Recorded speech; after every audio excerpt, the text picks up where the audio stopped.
let me recap. So $50 million in a Swiss bank account becomes diamonds from Amsterdam, becomes opium from Afghanistan, turns into weapons from America. So basically, because the order was canceled, they're going to turn 50 million into 500 million and then purchase the weapons. I'm just going to sum that up in saying I don't care. I don't care.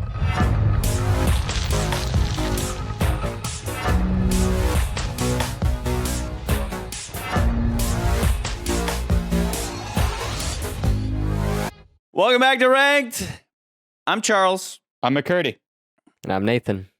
We don't have Scott because after last episode, we put him in anger management. The Living Daylights delivers our fourth James Bond in the form of Timothy Dalton, who is really good. Is that it? I don't love his little weird smirky smile he does all the time. The story begins with the resurrection of Smeert Spionum. Yes, Smeert Spionum, the old Smersh prime directive of Death to Spies. Soon after, Bond is tasked with providing overwatch for the defection of the high-level Russian general Koskov. But it turns out that this was all a ruse to plant false information inside British intelligence. In truth, Koskov manipulates the Brits into thinking Smeert Spionum is real so that they will take out General Pushkin, a.k.a. Gimli motherfuckers. LOTR in the house again. Yes! So really all this smoke and mirrors was to trick Bond into killing Pushkin because Koskov wants to buy guns for some reason. And then as usual, Bond gets laid. Is that what happened in this movie? Yeah. Yeah. You sure? Yeah. We have an Octopussy situation on our hands once again. But at least this time we have a new Bond that certainly makes the movie more interesting than if we just had Roger Moore doing another Octopussy thing where everybody's confused, or they're at least doing this and doing this to, kind of justify liking it. Anyway, like and subscribe if you'd like to keep following along with our list, which by the end of this episode will be 15. And as usual, McCurdy has some history. All right, so The Living Daylights. The time had finally come for a new Bond, James Bond. Many actors had been approached for the role. This included actor Sam Neill, you may know best from Jurassic Park, as well as British actor Timothy Dalton, who had actually been approached for the role way back in 1968 for On Her Majesty's Secret Service, and he was 20, he was 20-something years old at the time. They should have just put him in just put him in old man makeup. That would have been awesome. But he at the time felt he was too young for the role. So now you may be thinking, well, that's who they obviously went with. Of course, I don't see what the point is, but that wasn't the case at the moment. An Irish actor we had mentioned during our For Your Eyes Only episode had caught the eyes of producers Albert Broccoli and now producer Michael G. Wilson. You may know him as Pierce Brosnan. At the time, Brosnan's show Remington Steele had been canceled, and Brosnan was free to play Bond in The Living Daylights. However, at the 11th hour, and in one interview, Brosnan says they were going to introduce him at some press conference, and then he gets a phone call and they were literally like, hey, we're not canceling the show, you're gonna have to come back. And he was pretty upset by that. So Brosnan could not play James Bond, which they ended up only doing 5 more episodes. So it really was kind of it was this whole thing where they were like, oh, well, he's gonna play Bond now, so maybe we should redo the show. But in doing so, he wasn't Bond, so the interest didn't really gain any interest. So therefore, they obviously went with their next choice, being Timothy Dalton, who wanted to bring the character back to its roots, of him being more serious and human. This Bond was intended to be the prequel originally, but Broccoli wanted to go ahead and just keep making these movies, keep pushing forward. So they decided this story would basically be based off of the short story, The Living Daylights. This film marks the last time a Bond film is titled off an existing Fleming story, but that obviously we know that's not until Casino Royale, many, many years later. So, rounding out the cast, we have a bunch of people's names I'm going to mispronounce. Miriam D'Abo. Abado.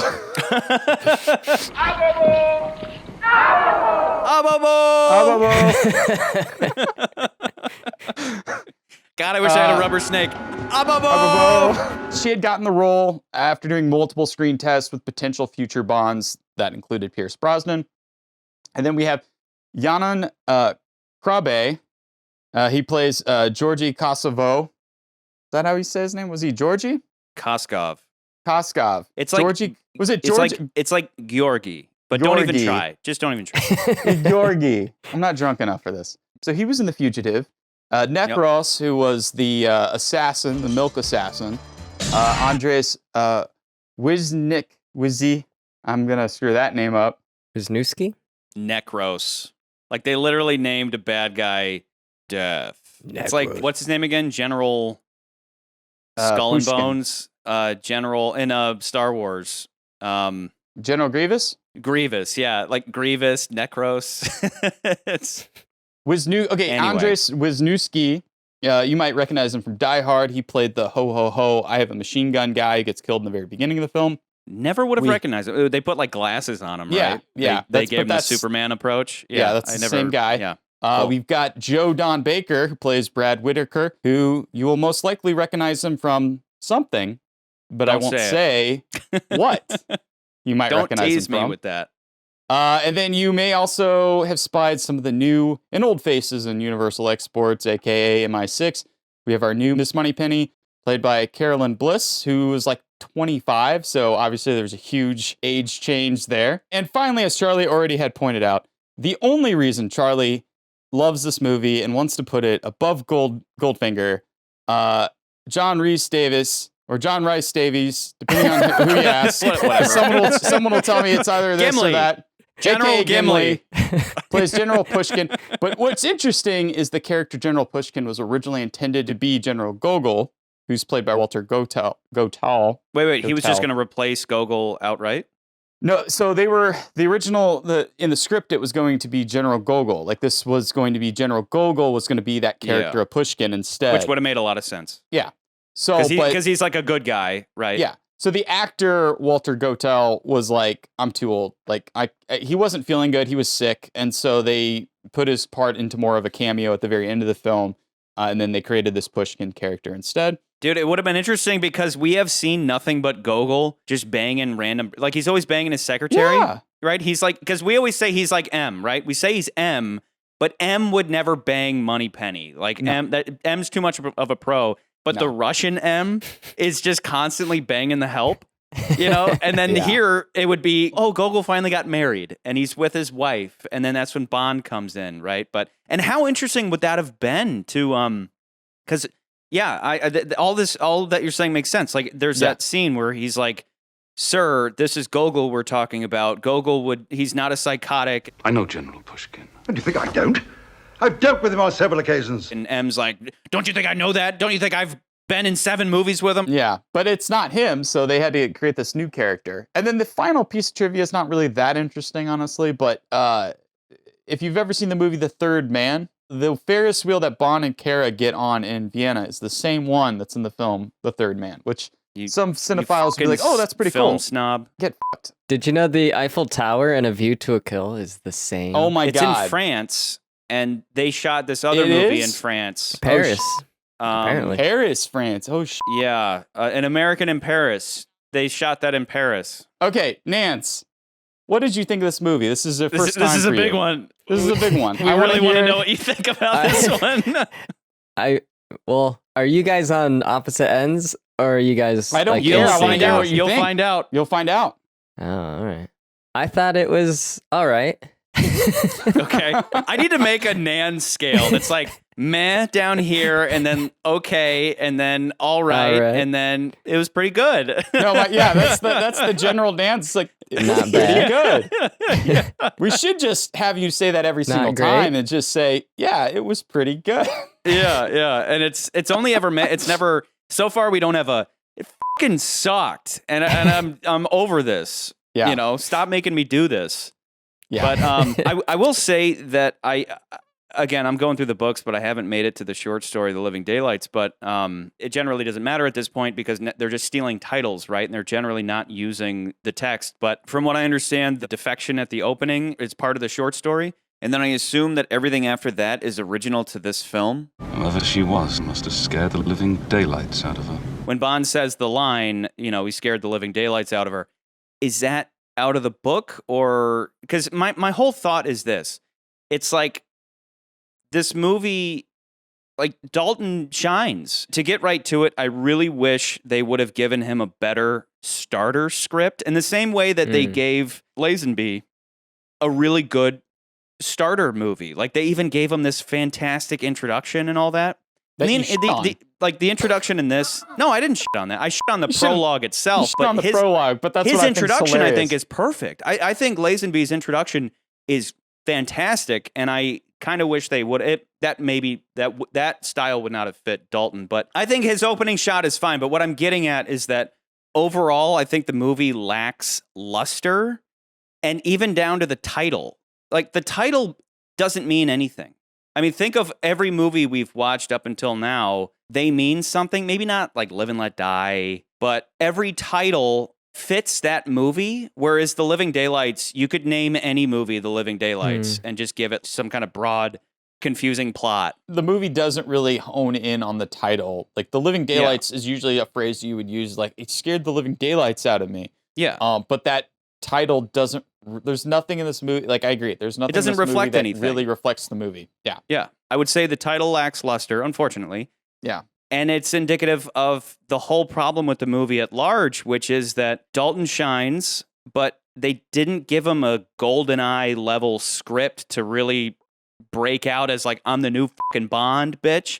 It's almost like he's still just stuck in the John Glenn. I mean, they carry John Glenn over from the last three Roger Moore movies. Everybody carries over pretty much. John Glenn does all these movies. Some of what Charlie's saying is what I picked up too is, but you're saying like the whole movie as a whole didn't shine, and I felt like Dalton didn't shine for me. I thought he was fine. I didn't like that smirky, smug smile. Smirsh spionum, smirky, smug smile, smirsh. I thought it was weird how when he lands on the boat in the pre-title sequence and takes the phone from that lady, he like lounges down. And then he lays down. Yeah, I know, that bugs me too. It's weird. What is that? It definitely, like, there's a huge contrast. And I know, like, some people might say, well, you can't compare all these movies for Connery. But I disagree in saying that Connery kind of sets the character up as to what we want to expect from a Bond film. Yeah. And like the one thing that's such a contrast to this movie is that particular scene where Connery has these moments, and they do it in this movie. It's not like they don't do it. It's just, I don't buy it in this movie where like Connery comes in and he's got a thing he's got to go do. But then there's this pretty hot chick that's right there, and she's like eyeing Bond. Oh, you are an attractive man. I totally want to have sex with you, but I've got something else to do. I've got to go save the world. But you know what? One more hour or whatever, right? When did you say you had to leave? Immediately. Almost immediately. And then this movie, it's like, okay, we get the scene. It's the same kind of thing where, he sits down and then he's like, okay, I'll meet you in an hour. And he looks over at the lady, he's like, okay, make that 2 hours. But like, that's the only little moment we get of like classic Bond. And I still don't quite buy it. Like, there's something about it I still don't quite buy. It's like they're doing that for the fans. And then the rest of the movie, Bond's now a one-woman man. And maybe they're compensating for like the bang fest that Roger Moore had on his way out, where it's like 4 chicks or whatever. But which again, people had a problem with. And I'm like, why do you have a problem with that? AIDS. It was the 80s. Yeah. I do think like that's the one thing that, like it's going to be a common criticism in the future of all these movies is Bond's misogyny. But like, I think we had talked about this maybe in the first or second episode about how Fleming wrote this character in the sense that he's a man living on the edge all the time. Like he's consistently thinking tomorrow might be my last day on this earth. So I'm going to eat this ice cream and I'm going to get drunk as hell and I'm going to go down on this chick.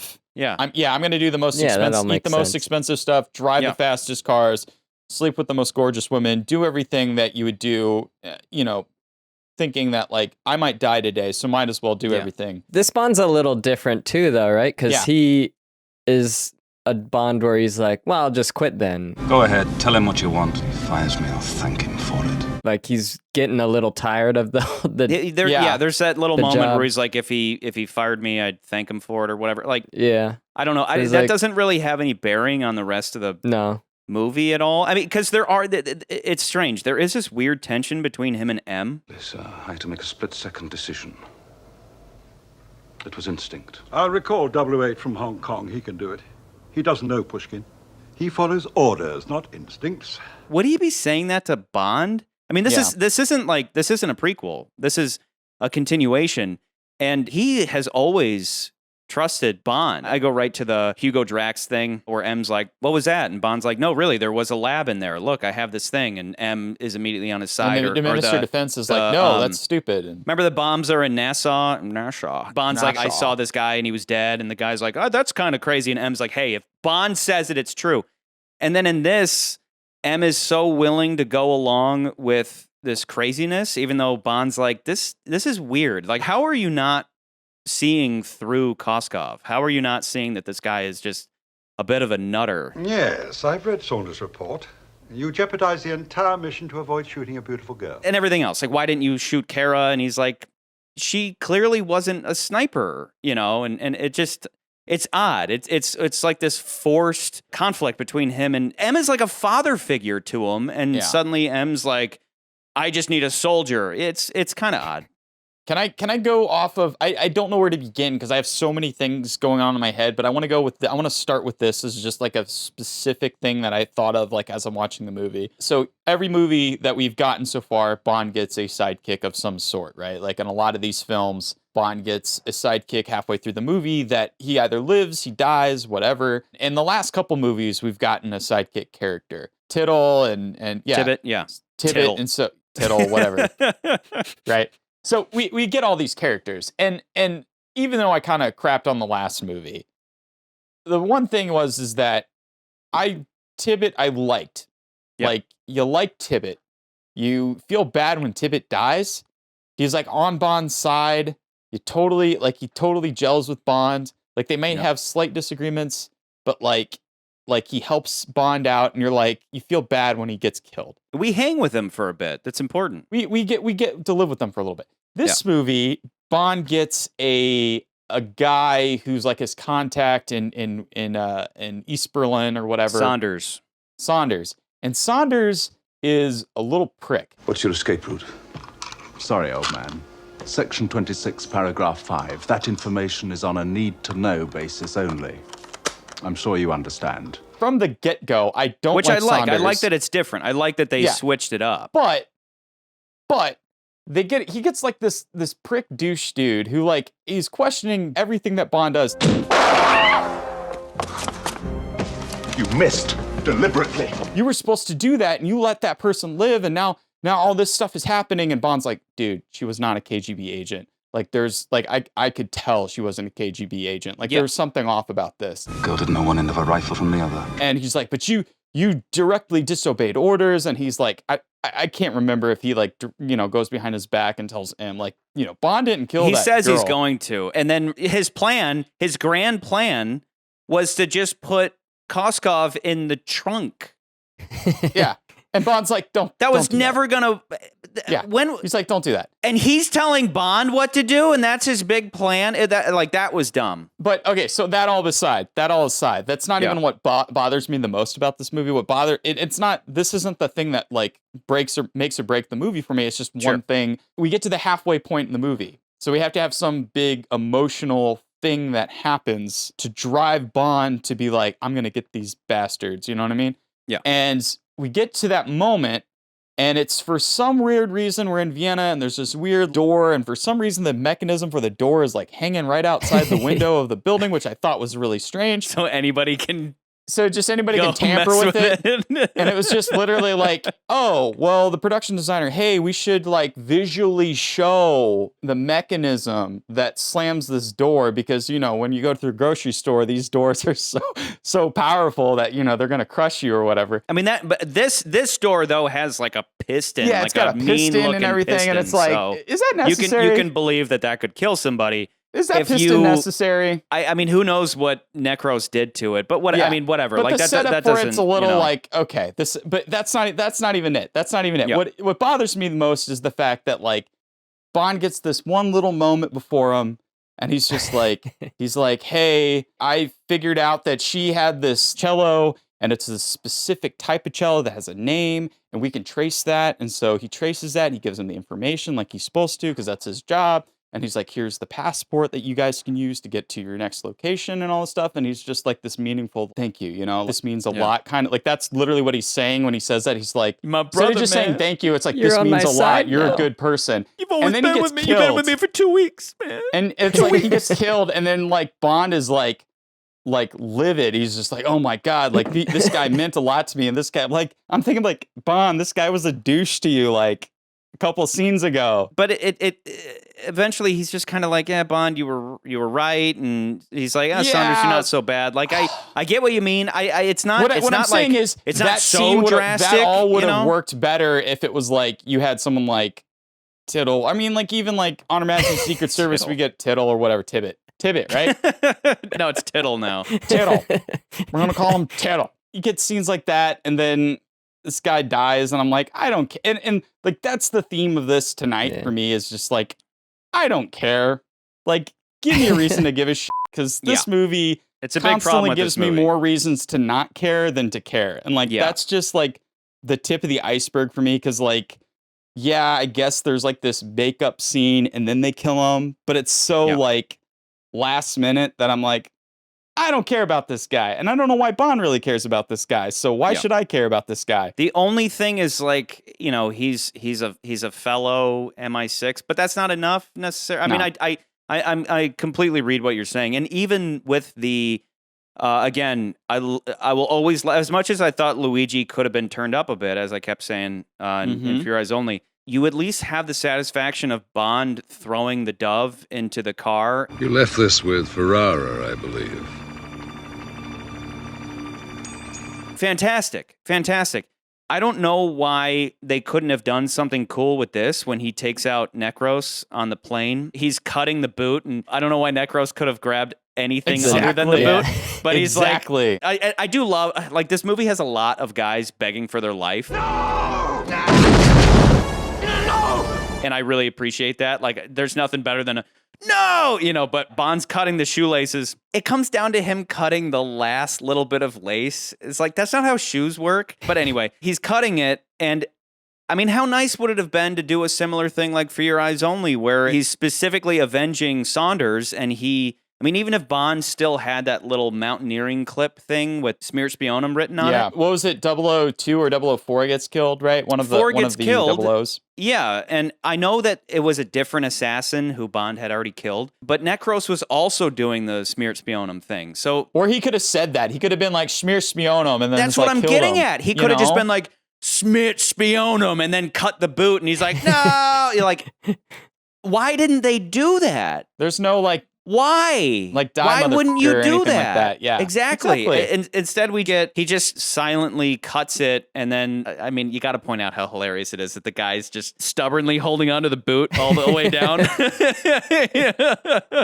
Case in point, it was such an obvious little, you know, let Bond do the satisfying revenge thing, and they didn't. And I don't get it. Again, either just saying Smear Spionum or using that clip thing. I mean, he's hanging off the back of a plane. A little clip he could have done something cool. I mean, they could have both been on that thing. They're both holding on to the ropes, and maybe there's some loose rope, and Bond clips into it with that, and then cuts the main bag thing, and then, you know, the guy sails off with it. Or even just leave the Smear Spionum paper on it and just clip it onto Necros as a final f*** you before he sends him to his death. Something. Just something. Yeah. But instead they just did nothing, where it's just another missed opportunity. And that's kind of what you're getting at. It's like, there are all these fantastic sequences, that ultimately don't have any emotional punch to them because they're I mean, even down to something like, if the Russians get across this bridge, they're going to massacre the entire Mujahideen or whatever. Yeah. Maybe that was the case, but we don't know that. Yeah. So I love when Bond drops the bomb to help them out. And I mean, even that, like, even as far as like Bond-isms go, she's like, what are you going to do? And he's like, drop a bomb. It's like, Where are you going? To defuse a bomb. Where are you going? Drop a bomb. It wasn't very clever. Chris, do a rewrite. It's like, let's just think of something a little bit clever, Yeah. I mean, he'd already said, What happened?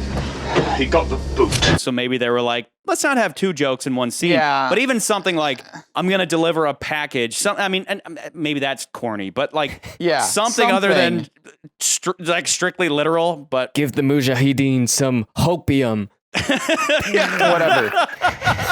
Where are you going? Give the Mujahideen some hopium. If I had a general like disappointment besides just like not caring, it's a mix of what were the stakes in this movie and how complicated can we make this plot before I stop caring even more. And those are like the two kind of go-tos I go to, because like the stakes in the movie, I constantly are asking myself, like, so if they don't do this, what happens? If they don't complete this mission, what happens? The arms dealer gets more money? He gets more money. The closest we get is if, Whitaker and Koskov get what they want, the Afghan army resistance is going to get murdered or whatever, Yeah. And I'm like, all right. And I will also say, outside of the movie, this movie doesn't age well because of historical reasons. Obviously, it's not in the movie, but history would say that we helped Bin Laden, and then it kind of came back. Kamran Shah was probably supposed to be Osama bin Laden. Exactly, and that's what the weirdest part about this movie. Because if I'm not wrong, if I'm not mistaken, Osama bin Laden, like, he studied in like some either West. U.S. universities, like he West, actually, he went to the West and like studied in some pretty like prominent colleges. Please forgive the theatricals. It's a hangover from my Oxford days. And then came back, and obviously, everything happened as it did. But like, that's you mean at some point they had trouble at the airport? I'm sorry we missed the concert. We had some trouble at the airport. Can't imagine why. Yeah. The last movie, at least we had something very specific, right? Like, if they don't stop, oh my God, I forgot his name already. If they don't stop, was it Max Zorin? If they don't stop Zorin, Silicon Valley goes. Millions of lives. Millions of people. If the last movie before that, Octopussy, a bomb's going to go off. The bomb's going to go off. Millions of people are going to die. Happen. If the last movie before that, it's like For Your Eyes Only, it's like, if they get the ATAC, like that could ruin things for the Cold War, but also like millions of people are potentially going to die. There's a personal stakes there that actually like makes sense, is that like she's not going to get the revenge on her father. And so you're like, okay, I'm like hooked on that. Even like the bigger ones like Goldfinger or, From Russia with Love, there's like a little bit either From Russia with Love, there's the personal stakes between their relationship, but then like in Goldfinger, it's like, oh, well, the gold's going to get, be destroyed and this will change the world economy. Like there's some big stakes in these movies. This one, I'm like, I'm grasping for straws here, guys. Like, what am I concerned about? Like, why should I care if Bond doesn't succeed other than either he's going to die or this relationship that he's kind of sprung up with this girl is going to go south. Like, there wasn't anything strong enough for me to be like, I really care about this movie. And then on top of that, like everything is overly, like, Charlie, you mapped it out, because I have no idea. I can't begin to like think of from diamonds to opium to weapons. Like it's just all the complicated stuff that is an Octopussy. It's throwing so much stuff at you so that you just assume that it's really smart. And that you won't think too hard about it. Yeah. But even, like we said, even with Octopussy, when you scrutinize it, it doesn't make sense. But it doesn't matter really, because all you need to know is there's a bomb and Bond needs to go stop it. And if he doesn't stop it, Octopussy, Bond himself, everybody's going down. So it really works. Whereas with this, I will say a fun little twist on that, though, is that Bond creates his own ticking clock. Like he starts the bomb and then he deactivates it, and then, like I've been saying over the last couple of movies, it is nice to see the ticking clock actually do something. Like we do actually get to see the bomb explode. So, I do appreciate that. But what you're saying is this movie lacks any real, at one point it's Bond and Kara I'll just say Kara. Bond and Kara just have to get away. And so it's like, okay, you don't want them to get caught. But the overall plot, in a way, it's even worse than Octopussy and For Your Eyes Only because it has that pointless nature to it and it doesn't have any kind of payoff. Yeah, I like this stuff with Kara, but then the whole grand scheme thing is like, what? So Koskov, it all opens with him defecting so that he can plant this false information with the Brits. General Leonid Pushkin is why I defect. Defecting is difficult, and it could very well end your life. He risks his life in multiple ways. How many times have you done this before? You're the first. And it's all a ruse to get Pushkin killed. I have here secret directive from Pushkin, Smirt Spionam. God forbid this might lead to nuclear war. Unless Pushkin can be, how do you say, put away. Which, at one point in the movie, they're even like, well, why don't we just have Necros go kill him? But if Pushkin is still alive on the last day of the conference, kill him! It's like the whole defection plot doesn't...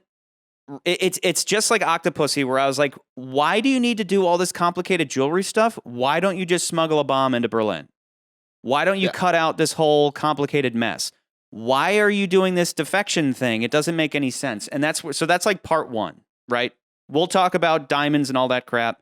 Part one is just defection. And it's all to put a target on Pushkin. And even then, it's like, smear spionum, we need to kill different MI6 operatives to convince them that Pushkin really is crazy. It's like doing all this complicated stuff when really they just needed to send Necros to go shoot Pushkin in the face. It's too much. What I wish had been the case, for the sake of us caring, I wish the defection would have been real.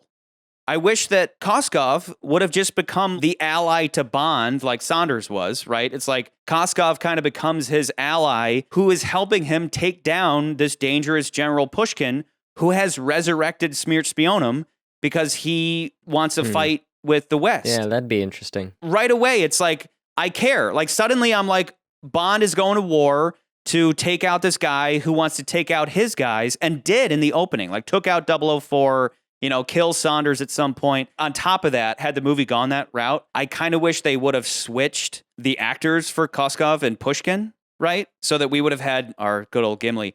Gimli would have played Koskov, who defects to the West and teams up with Bond to go take out Pushkin, who would be played by the guy who played Koskov, if you're following what I'm saying. Yeah. That would have been a cool movie. That would have been really interesting because that would have been taking old material that we're familiar with, Smirt Spionum and Smersh, and applying that to the newest Bond movie with a new Bond himself, That's already a better plot than what we got because, again, it's like, well, this is a spy movie, so we need to introduce certain elements of like backstabbing and twists and stuff. So the big twist is, Koskov was working with Necros the whole time and it was a big ruse. But again, just like Octopussy or even with For Your Eyes Only, the point of the ruse, it was like trying to do one little thing, and in order to accomplish the one little thing, killing Pushkin, in order to accomplish that, they do all this really hard stuff. They literally defect to the West, and they have agents get killed.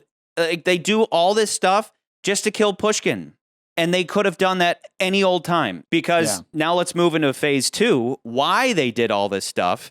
And as you've been pointing out, McCurdy, it doesn't lend to anything we give a shit about. Pushkin goes to see Whitaker. Whitaker's like, hey, you're about to make this big buy, and look how cool I am. Look at all my stuff. Anyway, these are the weapons you're going to buy. And Pushkin's like, we've canceled that order. The order is canceled. Huh? And, he's all pissed off. Like, you can't cancel it. And then flash forward, he's talking with Koskov. Pushkin wants the money back. Don't worry. We've convinced the British that Pushkin is a danger. They will send their best man, James Bond, to eliminate him. Well, I'm not convinced. Necros can do it. We should just kill Pushkin, but the Brits are going to come kill him. But, we should just kill him ourselves. Like, again, canceling each other out and just like complicating things in a stupid way. Like, they should have just killed Pushkin from the start. But anyway, that was phase one. Phase two, there's a deposit of $50 million that Whitaker has in a Swiss bank account, and Pushkin, who, again, for some reason, I mean, again, if you substitute in Gogol, maybe it makes sense. But like, and that certainly would have helped, right? Because it's an established story that we have been following for all of the Moore films into this movie. Again, we're missing something behind the scenes where we almost needed that scene from Octopussy where all the Russian generals are together, and Koskov's like, we need to buy American weapons, and the others are like, we need to focus on détente and peace, you know. But because we don't have that, we just have this scene where Pushkin shows up and he cancels the order. You'll return our deposit of $50 million within the next 48 hours. He wants the $50 million back, right? The deposit of $50 million. So he's like, I need that back in 2 days. So what they do is they then try to kill Pushkin, which I don't know why, because does that mean they then get to keep the $50 million? Well, probably not.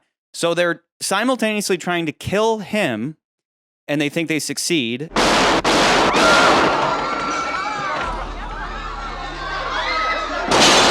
I didn't kill him. Bond did.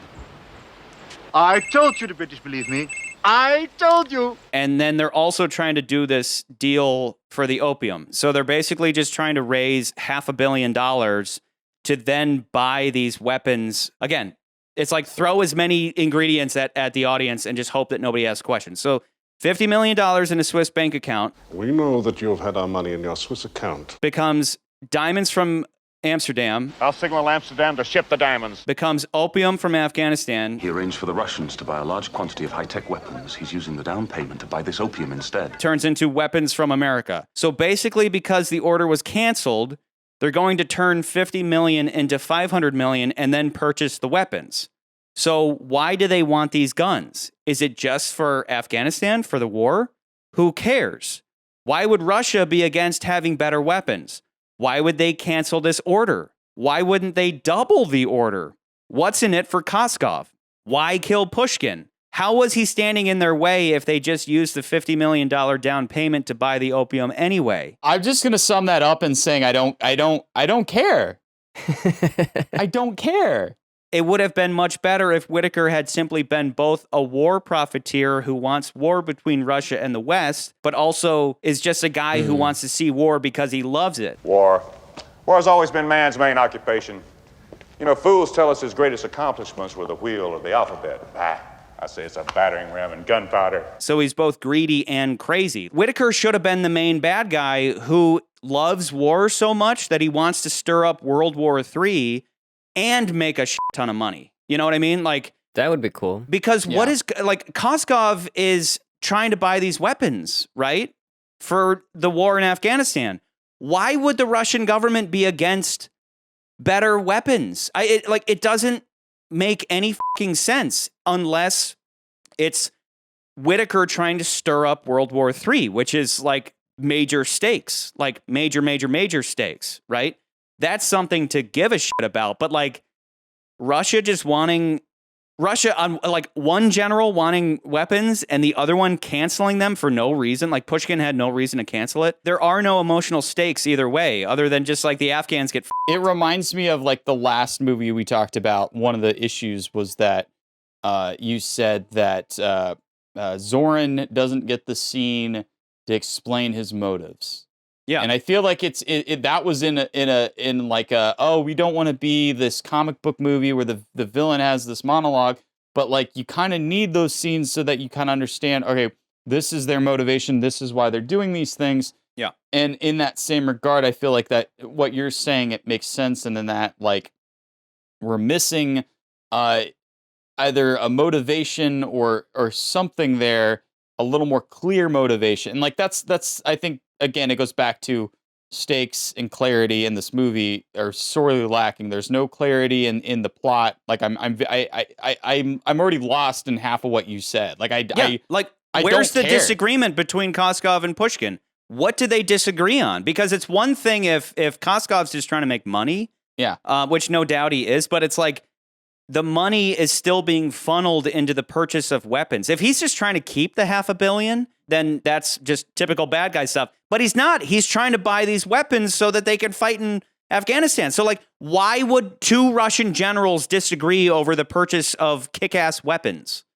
It's stupid. I could see people making the judgment call on us, saying like, well, why are you looking into this so much? But I think that... Why wouldn't you? But why wouldn't you? But I do think that like this is important because like having clarity in your story helps understand where all the pieces are, because if you don't understand where those pieces are, it makes it hard, it makes it easier to understand why should I care that Bond succeeds in his mission. Yeah, exactly. And that can be big or small. I mean, we've been through this before where it's like you have the big world-ending stakes, and then you have, like in the case of The Man with the Golden Gun, you have the smaller, more personal stakes where, I mean, somebody even commented, they're like, okay, so at the end of The Man with the Golden Gun, what's the worst thing that could happen? And it's like, well, Bond dies, you know, and the world keeps turning, but within Bond's world, his reputation as being the best goes away. And the Solex stuff, who cares about the Solex and all that? But it was personal stakes versus world-ending stakes. A story can go either way, but we just need to understand as an audience the consequences of failure, and we just don't have that here. What this movie needed, besides what things you had said, like this movie needed a clear, like, oh, we're going to start World War III. Oh, I've got a nuclear weapon. Oh, this thing is going to start war, but you know, the United States and Russia, like something that was very distinct and clear, like the stakes are this. And like, I just felt like watching the whole movie, there are things that I think casual viewers would be like, oh, this movie's great. You know, it's got some of the best moments in this movie. It's like, there's a lot of great scenes and all this stuff. But like, what really doesn't work for me is like, why do I care? Brad is so perfect. Because he already has that scene where he's like, and he has a couple where he's like, I love war. I live for war. Old generals are like the greatest humans who have ever lived. And like, we need the biggest war that's ever been. And I'm going to fight in it. And that's the sad part is I think that's a character with a lot of lost potential because I love the setup with that character. Is like, what army did you serve in? You were expelled from West Point for cheating. You're a failure. You weren't even a military strategist, and you're like saying you could do all this great stuff. And I love that as his setup is that he was a failure. That is so perfect because then he's like, you know? Yeah, exactly. My motivation is like, you may have failed me out of West Point, but I'm going to fight in the biggest war ever. And like, I'm going to win. Like, it was all there, but then we get watered down with Koskov, who is just he nothing. Fantasizes like, he's just nothing. As one of the greats, like Genghis Khan or all those other people whose he statues literally put himself in on. those statues. Yeah. So let me just carry on through. Let me carry through like my fix, right? My fix was switch the actors, right? Switch Gimli and Koskov. So then Gimli is working alongside Bond, fighting our bad guy general who has teamed up with Whitaker. Whitaker gets what he wants, which is World War III, and bad guy general gets what he wants, which is World War III, right? It's like this they have their own little détente, but it's like a dark détente, right? This American and this Russian who are going to provoke World War III. Whitaker, because he's like a weird, insecure war freak. And then the Russian, he's bringing back Smirt Spionum because he's like, the West is decadent and ready to fall. The West is decadent. And we need to capitalize on that. And then Whitaker just wants a fight, right? So it's like they both get what they want. Already I care more about that movie than this fight over dollar bills to just purchase weapons. You know, it's like, and so everything you're saying, McCurdy, is totally true, where it's like, okay, so I guess, I mean, maybe the worst thing that could happen is that the United States has more opium on the streets of New York or whatever. Raw opium. Worth $500 million on the streets of New York. But like, that was going to happen anyway. So, but once again, as with Octopussy, it's like all these blatantly obvious changes you could make to make the movie better. And they don't do it because they're so focused on spectacle and they're just hoping that you won't question this. But again, it's like, why wouldn't you? Because as you pointed out, when you understand what's going on, you care more. And that's why even something as like, give A View to a Kill as much shit as you want. I think A View to a Kill is a better movie because you can follow what's happening. And again, it's like Bond fails, millions of people are going to die. And at the same time, you have fun stuff going on, like the betrayal and the switcheroo of Mayday, the reversal of Mayday. Things are specific. Things are highlighted as to why I care about what is going on in the movie. Let's say that, because like I was saying, the whole defecting and then having Necros go in there and just throw milk bottles at everybody, it's ultimately pointless, right? Literally all he did was go in and just pretend to be a good guy and just say that Pushkin is nuts, right? And even Bond didn't believe him. This plot to kill agent sounds rather far-fetched, sir. Technically, it worked where M got the green light to go kill, like he's like, Bond, you got to go kill Pushkin. But and again, regardless of that being kind of dumb, forget about what I said about fixing it. Let's say that, okay, the defection was fake, as we said. What if Koskov had done all of this so he could like facilitate Necros getting in there and killing M or something, or like stealing something or killing somebody, you know what I mean? Instead, you just get this like Koskov is still pretending to be a good guy just so later we can find him at a pool. And so we're like, this guy's kind of an asshole, but it's like, it doesn't have any like punch to it, you know? And it is funny because he's just getting a blowjob and a foot job. But they set that up though, because they set up personal stakes between him and Kara. He kept his promise to send for me. What are we going? To London? No, not yet. The British think he'll be safer if they keep him moving around for a while. We might catch up with him in Vienna. Vienna? She's so beautifully naive. I love that guy. He's my favorite. He's my boyfriend and all this stuff. And Bond's just like, okay. Hey, do you want to go on a date? You know, kind of thing. And then it's like we cut back to him and he's at the pool with all these beautiful women and you're like, oh, this guy's a piece of shit, you know? Yeah. And then to top that off, I do like that Bond's like, dude, he told me there was going to be a sniper and he made you the sniper. And knowing him, he knew that I was going to kill a sniper. So your boyfriend's a piece of shit. He told us a sniper might try to kill him. Then he set you up as the sniper, Kara. He wants you dead. You knew too much. I liked that. Okay, I get that it needed to look legit, but if only there had been a stronger reason to kill her. No, but he says like, she knew too much and she's a loose end and that's why. Was she a loose end though? Like what did she know? I don't know. Like I wish she was a loose end. Like it would have been, you know, because he's once he gets in the car, he's like, so Bond, did you? I'd rather not talk about it. No, of course not. But she knew enough to get in touch with Whitaker, right? So you already. You know what? You're totally right. You're totally right. She led Bond directly to Whitaker. So you're right. Your cello's a Stradivarius. A famous one. The Lady Rose. The Lady Rose, a cello by Stradivarius of Cremona, 1724, sold for $150,000 to Brad Whitaker. Whitaker? She knew enough to know, so like that worked, but like again, the plot's just overly complicated. Tell me what you think though, because you've been on about how you prefer your Bond girls to be a certain way. She's just like an everyday, like she's very naive, right? But she gets tougher over time, but she's very naive. And I really appreciate her naivete. Her like, we're going to go to Vienna. Yeah. We're going to go to London. You know, like she's all romantic about defecting and Bond's like, yeah, you're caught up in a big web that you don't understand. She starts punching people towards the end and taking the AK. So my take on her, I think she's a better actress than Tanya Roberts, for one. Both faults move at once. 1,000%, yes. 1,000% better. I think the way they wrote her character, they really, because the last movie sets Bond up with several women, like the one thing at the same time, the one thing I kind of don't like about this movie and I kind of like appreciate about the movie is that, and I don't like it because it just kind of ruins the mystique of Bond in a way for me. The fact that he can get all these women and we don't really see that in this movie. We see like a very small glimpse of it. And then he's just kind of focused on this one girl the entire film, but we're kind of like, why are you hung up on this girl? Yeah.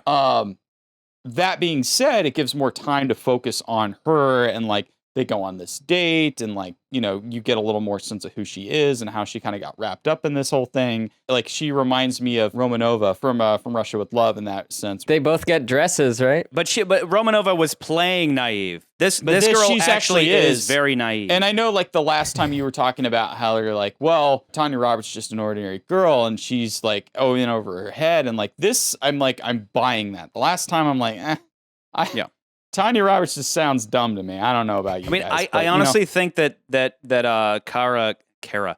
I think Kara is I think she's dumber and less capable than Goodnight, but she actually transforms. That's what I'm saying. Is that like in the beginning, she's very soft and she's like this, and then over time, I just don't see the purpose for why Bond sets himself up to seduce her at the fair. What's wrong? Why do we stop? I arranged it. I arranged it because I want to hook up with you. It's like, all right, why? Yeah, it feels like a left field moment for a character that we've known to do.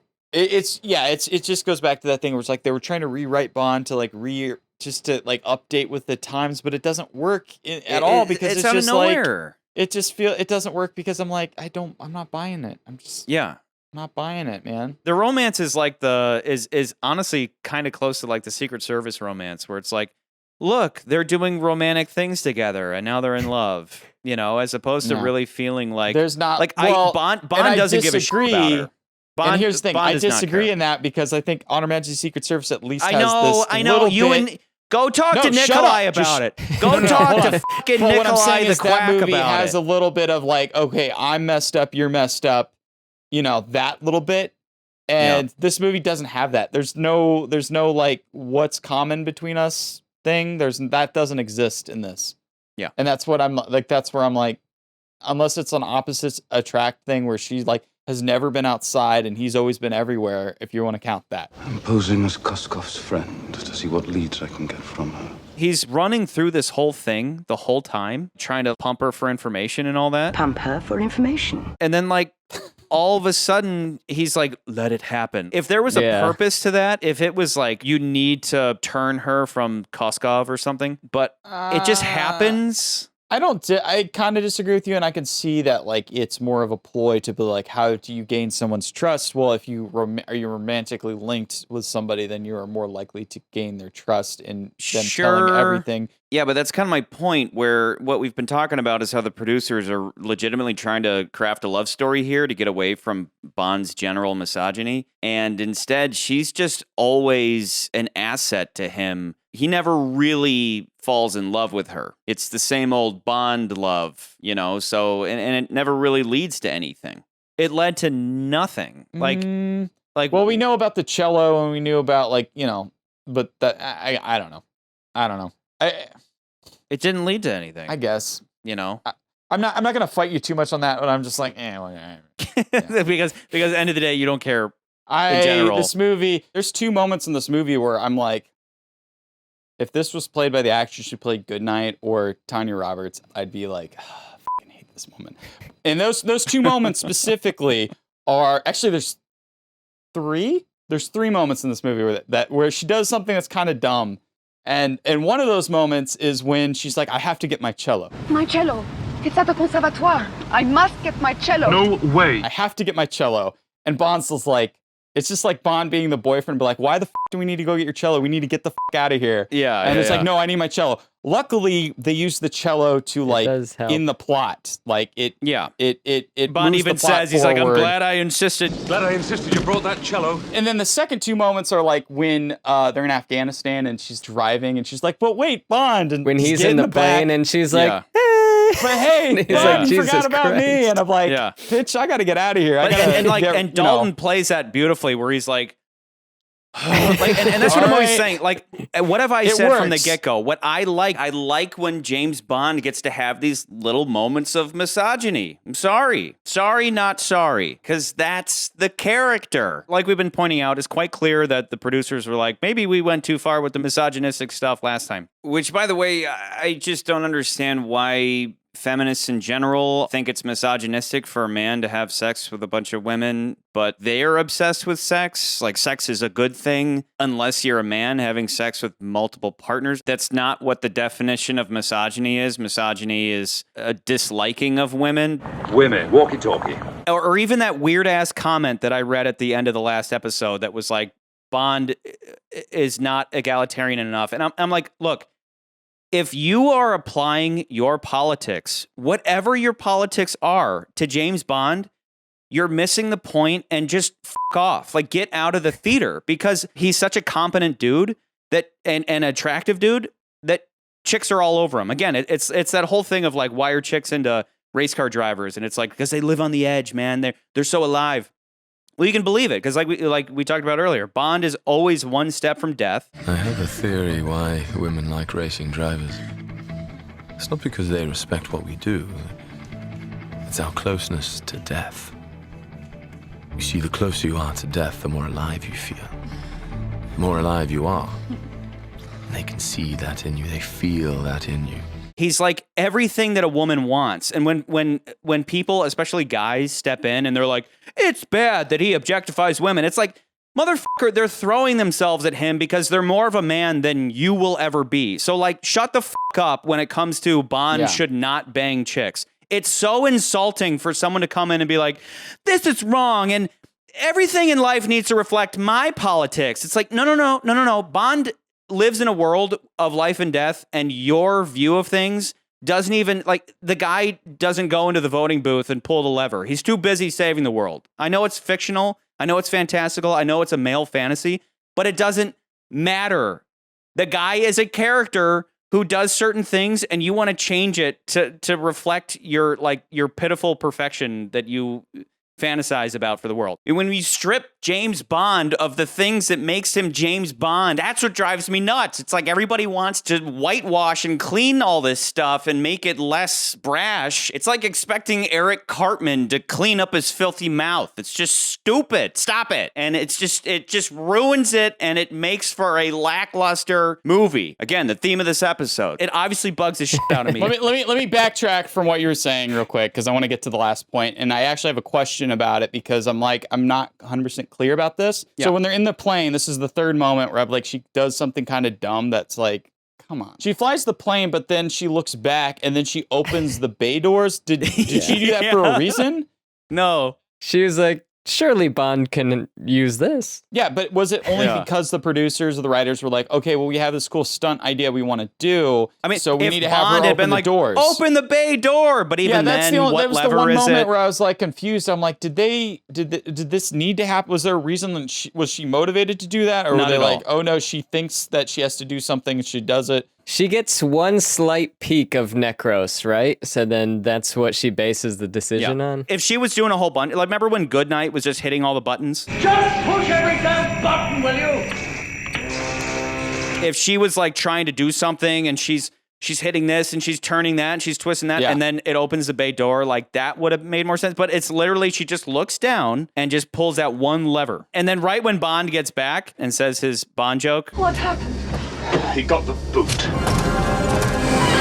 She's just flying directly into a mountain. You had one job, you know. So overall, I think I think back when you were talking about like you were harping on me about like, but that's her character, man. That's her character. That's why she does this thing. And you were talking about Maude Adams and Goldfinger, and I'm like, I didn't buy it. This I will buy. That's her character. The man with the golden gun. Whatever. I don't. Golden finger. I'm saying it for the audience. The man with the golden finger. The man. The man with the golden Shut finger. up, Scott. McCurdy, shut up. But that's the thing. I will believe. I'm on board of believing this character than I am some of the other ones. As much as like she does do some incompetent things, I believe her. Yeah. She's naive, but I believe the naivete, and it works for the movie because in the performance, it's conveyed in the performance. Yeah, and it doesn't hurt the movie, and she does, like you said, she does change. So it's not like to me, she's not one of the worst Bond women. And she's not a KGB agent. She's just like a normal person. I was just thinking, if she was an agent, then it would be slightly different. then we'd be having the same shouting match as we did in Man with the Golden Gun, where you're like, the two of you were like, she should be more capable. And I'm like, she is, but she's unlucky. But that then gets into like a screenwriting thing. This simplifies it. It's like she's a normal person, and she gets tougher over time. She starts throwing punches. She starts does she pick up guns? Like she grabs the AK from the main Mujahideen guy and says, "We got to go save Bond." James is trapped. You must help him. He'll have to take his chances. You can't leave him. You owe him your life. There's nothing more I can do. Yes, there is. Okay, that too. Why was she so upset that Cameron Shah let Bond go? Because is it not better? I mean, I understand that because she did that, they rescued him. But like Bond was undercover, like literally had his face covered, and then just made the mistake, I guess, of showing his face at the worst moment when he walks out of the plane.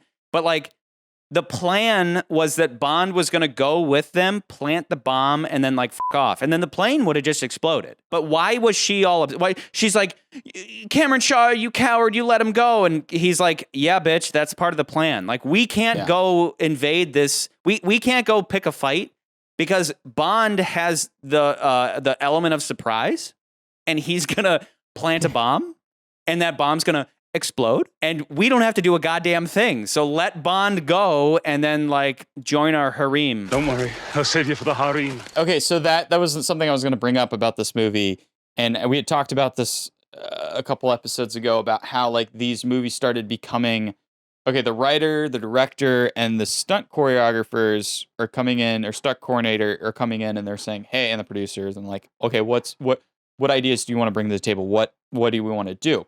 Yeah. And as I watch this movie, I see that in play in this scene because we have the bomb.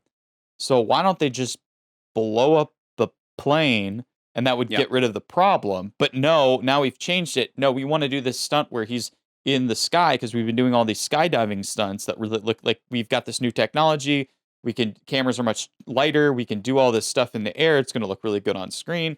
Like, we want to do this, so Bond should get in the plane and then get off on the plane, and we can do this cool stunt in the air. And that's the moment where I'm like, okay, somebody didn't do a good job of covering their tracks, because I can see the threads of like, yeah, maybe don't put the bomb on the plane, or maybe do something else to fix that, but they didn't. To your point, if you're going to have Bond take the plane, as opposed to, again, the simple thing, the plan was he's going to put the bomb on, it's going to take off, and then the plane's going to blow up. Everybody's happy, right? It also beeps. The bomb beeps. So, like, they would have found it. Like, potentially, they would have found it and diffused it. But anyway, but to your point, they basically ended up putting the onus on Bond. Bond screws up by not covering his face. What they needed was Necros recognizes him and, like, pulls his disguise off, and then Bond does what he did, grabs a gun, starts shooting up the place. Because I really don't have a problem with Bond taking the plane because he didn't have anywhere else to go. He was like boxed in, right? So it was only natural that he was going to hijack the flight. But to your point, it's like the writer already had something written out and they're like, whatever. How about Bond just walks out with his face uncovered and Koskov is right there? And it's just kind of odd. It's like, why would Bond make such a horrible mistake? So we're not being super harsh on this movie. Let me start with Nans. What was something that you liked about this movie, whether it was a scene, a moment, or anything specific? I did enjoy the stuff between Bond and Kara or whatever. I enjoyed all of that, and like him kind of telling her, "Oh, I'm a friend of what's his face." There's so many people I get confused. Gorgie, and just like I don't know. I guess it's not super Bond-like to just be like. Be bopping around, taking her on dates and stuff, but I kind of enjoyed it. And at least it was motivated. Yeah, and I thought the action scenes, minus like the hand-to-hand fighting, I thought the action scenes were cool. Yeah, like the car scene. Of course, we get a great Aston Martin Vantage with rockets. I don't love the rim cuts the circle in the ice thing. That's a little too far. A perfect circle. Perfect. The sliding on the cello case, like that didn't bother me, luckily. It's kind of silly. I was somewhat anticipating either of you being like, the sledding is goofy. I was fine with it. I'm fine with it other than, I mean, it's obviously ridiculous. And especially when Bond's like, just flash the passport and the Austrian border patrol won't stop us sledding through. But like, it's fun. So, I mean, I'm the guy that's going to be like, it's fun, so I don't care. For me, it kind of made sense, too, because the Vantage gets stuck. And then I'm like, there's no way they're outrunning skiers. Yeah. And then they do that. And I was like, okay, yeah, sure. The two things that give it a pass for me is, one, if I'm not mistaken, I think everybody was like on board with like, yeah, Russia sucks. So like, let's get those people out of there. And two, the cello thing like is so part of the I mean, yes, it's a complicated plot, but up until this point, it's like, okay, I'm understanding what is going on with the cello and how it helps the plot move forward and how Bond can figure everything out. So I'm okay with them doing the sledding on the cello and all of that stuff, and how they like, even at the end of the movie, like the cello comes back and you see the bullet hole that we saw earlier in the film. I love that. Sorry.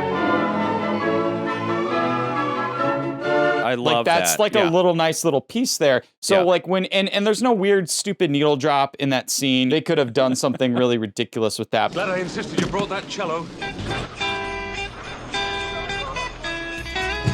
Grandma got run over by a reindeer walking home from our house Christmas Eve. You can say there's no such thing as Santa. And I feel like it works. It works enough for me, and we just get off of, like, probably, in my opinion, up to this point, the second best supercar chase in the series. I think it's better than the one in Goldfinger, but I don't think it's as good as the one we got in The Spy Who Loved Me as far as the supercar chase. Now, there are other supercars later in the series, but up to this point, I'm like, we actually see the supercar do some really cool things. It's on ice and, it shoots missiles and it gets, you actually see it do some pretty cool stuff in daylight. To be honest, I do enjoy that Bond is continuing to keep up this, like, again, to my point that she's pretty naive. And who knows if she believes a word, but the whole time she's like, what's all this crazy stuff going on? And Bond's just throwing out goofy jokes to, like, to continue to deceive her. You could have the police band. There must be an atmospheric anomaly. What happened? Salt corrosion. Amazing, this modern safety glass. Why are you picking up the police band? Why are they after us? How did that happen? What's going on? And she's just along for the ride, and that's where, and then like flash forward to, it's like half an hour later that Bond's like, I haven't been honest with you. I'm a secret agent, and she's like, what? If you can believe it. But I do like. That's okay. So jumping off to that scene, to a good thing about that, he's coming to her and he's like, look, this is what's going on. As ridiculous as it is, whatever. But she's like, no, he told me you're a KGB agent and you're trying to kill me. And then sure enough, he had taken the martini and then he's like, oh, shit. Like, yeah, damn coffee. And then Necros comes in the door and you're like, oh no, Bond's done for. Yeah. I liked that moment. I liked that moment. You know what I mean? I liked those little things. Like there's little moments that are great, but the movie little overall moments that are doesn't... fantastic, but it all leads up to nothing. Hey, Tim Dalton, we want to bring you on. You're going to be awesome. And Tim's like, I can't wait to do this. I love, I grew up watching Connery. I want to do the best Bond that's ever done. I'm going to go back to the books. I'm going to do all this amazing stuff to really be the best Bond ever.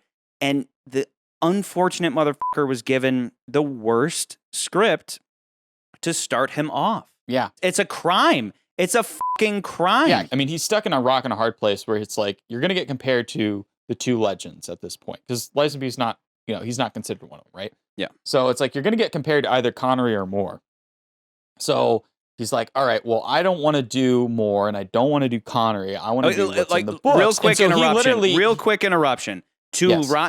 For everybody out there who hates Roger Moore, love or hate the man, he at least found a way to completely differentiate himself from Connery. Like he did his own James Bond. Yes. So for that, you should give him props. It's almost like Connery took the black hat, so he took the white hat. It's like Connery's like a little more badass. I'm going to be somewhat lighter and more charming. He's going to be that, like he amped up the one thing in the Connery's always great. But there's that one little bit of Connery that's like that wink and nod, and Moore that shined in Diamonds Are Forever, and Moore kind of amped that side of it up because he was really good at playing that. With Dalton being a serious stage actor, he's like, all right, I'm going to really study this character. So he gets all the books, he reads all 14, it's 14, I think, novels, really gets into the story. And even Wilson and the producers, like, that's a good idea. You should do that. When they were coming up with the story, they wrote Bond very generically because they weren't sure, like, okay, we're getting a new Bond, like, let's not try to, because the previous movies, they would amp up like the comedy for more. So it's like, let's just write kind of just baseline, like not anything crazy, not too dark, but not too funny. And, you get Dalton coming in and he kind of does try to do the little more serious, ice in your veins Bond that, it's in the books. But he specifically says, he's like, I want Bond to be human. I don't want him to be a superhuman hero. You can't relate to a superhero. He has to be human. He has to have flaws. He has to be contradictory. Like those are the types of things that he was trying to aim for in this performance, and I do see those things. Unfortunately, I don't think the script does a good job of like letting what we love about Bond shine through too much. And like, I know some people would say, oh, his performance is really great. It's like, I think he does a good job. I just don't think the script allows him to do the best job. And I am actually very glad after watching this movie again that Brosnan didn't get this movie. Yes. You know it was what I mean? like written in the stars. Because had Brosnan gotten this movie, like, I think Brosnan's career would have been completely different, unfortunately. So I'm actually glad that didn't happen. GoldenEye, again, I'm not trying to break my own rule. It's focused, right? Whereas with this, like I said, throw as much stuff let's throw as much stuff. Talk about it. I'll drink after I say this. Throw as much at the audience as possible and just hope they don't question too much. I almost would have been cool with them remaking Dr. No. Good on Eon for not remaking their movies ever. Like, to this point, I mean, someday they will, but at this point, they haven't done any remakes. But like, I almost would have been cool with them remaking Dr. No, because I think that Dalton would have shined in something just simple and straightforward. Wait, hold on, Charlie, back up. They did remake their movies. We established that in the last couple. But you're saying specifically calling this Dr. No. They didn't. Go on. Sorry. They didn't call it. Had they called A View to a Kill Goldfinger? Yeah, that's different. It's an homage more than it is a direct remake. But had they just remade Dr. No with Timothy Dalton, how fucking cool would that have been? You know, and I'm saying that if you're gonna nowadays they would. Nowadays they'd be like, well, we need to reboot this, so let's just go ahead. Up Dr. No. Yeah, and we're gonna go all out with Dr. No, and it's gonna have Timothy Dalton in it, and then work your way up to The Living Daylights and rewrite it drastically so we give a shit. But the three blind mice are gonna be jacked. They're gonna be super blind. They're gonna be deaf too. They don't even need to use silencers. Charlie, what was something that you really liked about this movie? So we're not completely like bashing this movie to bits. Again, I can't say it enough that like, our job here is to scrutinize. And yes, we're bashing the plot, but like, Dalton really is, I think he's great. I think he's everything that I want in a Bond. I don't necessarily appreciate that he's just like forced into being a one-woman man the whole movie. But I think the best sequence of the whole movie is the Pushkin scene where he confronts him as he's with his wife. Just every single moment of that scene is just top notch. And it's not just because Gimli's there, but it's because Gimli's there. I know, but he's so good.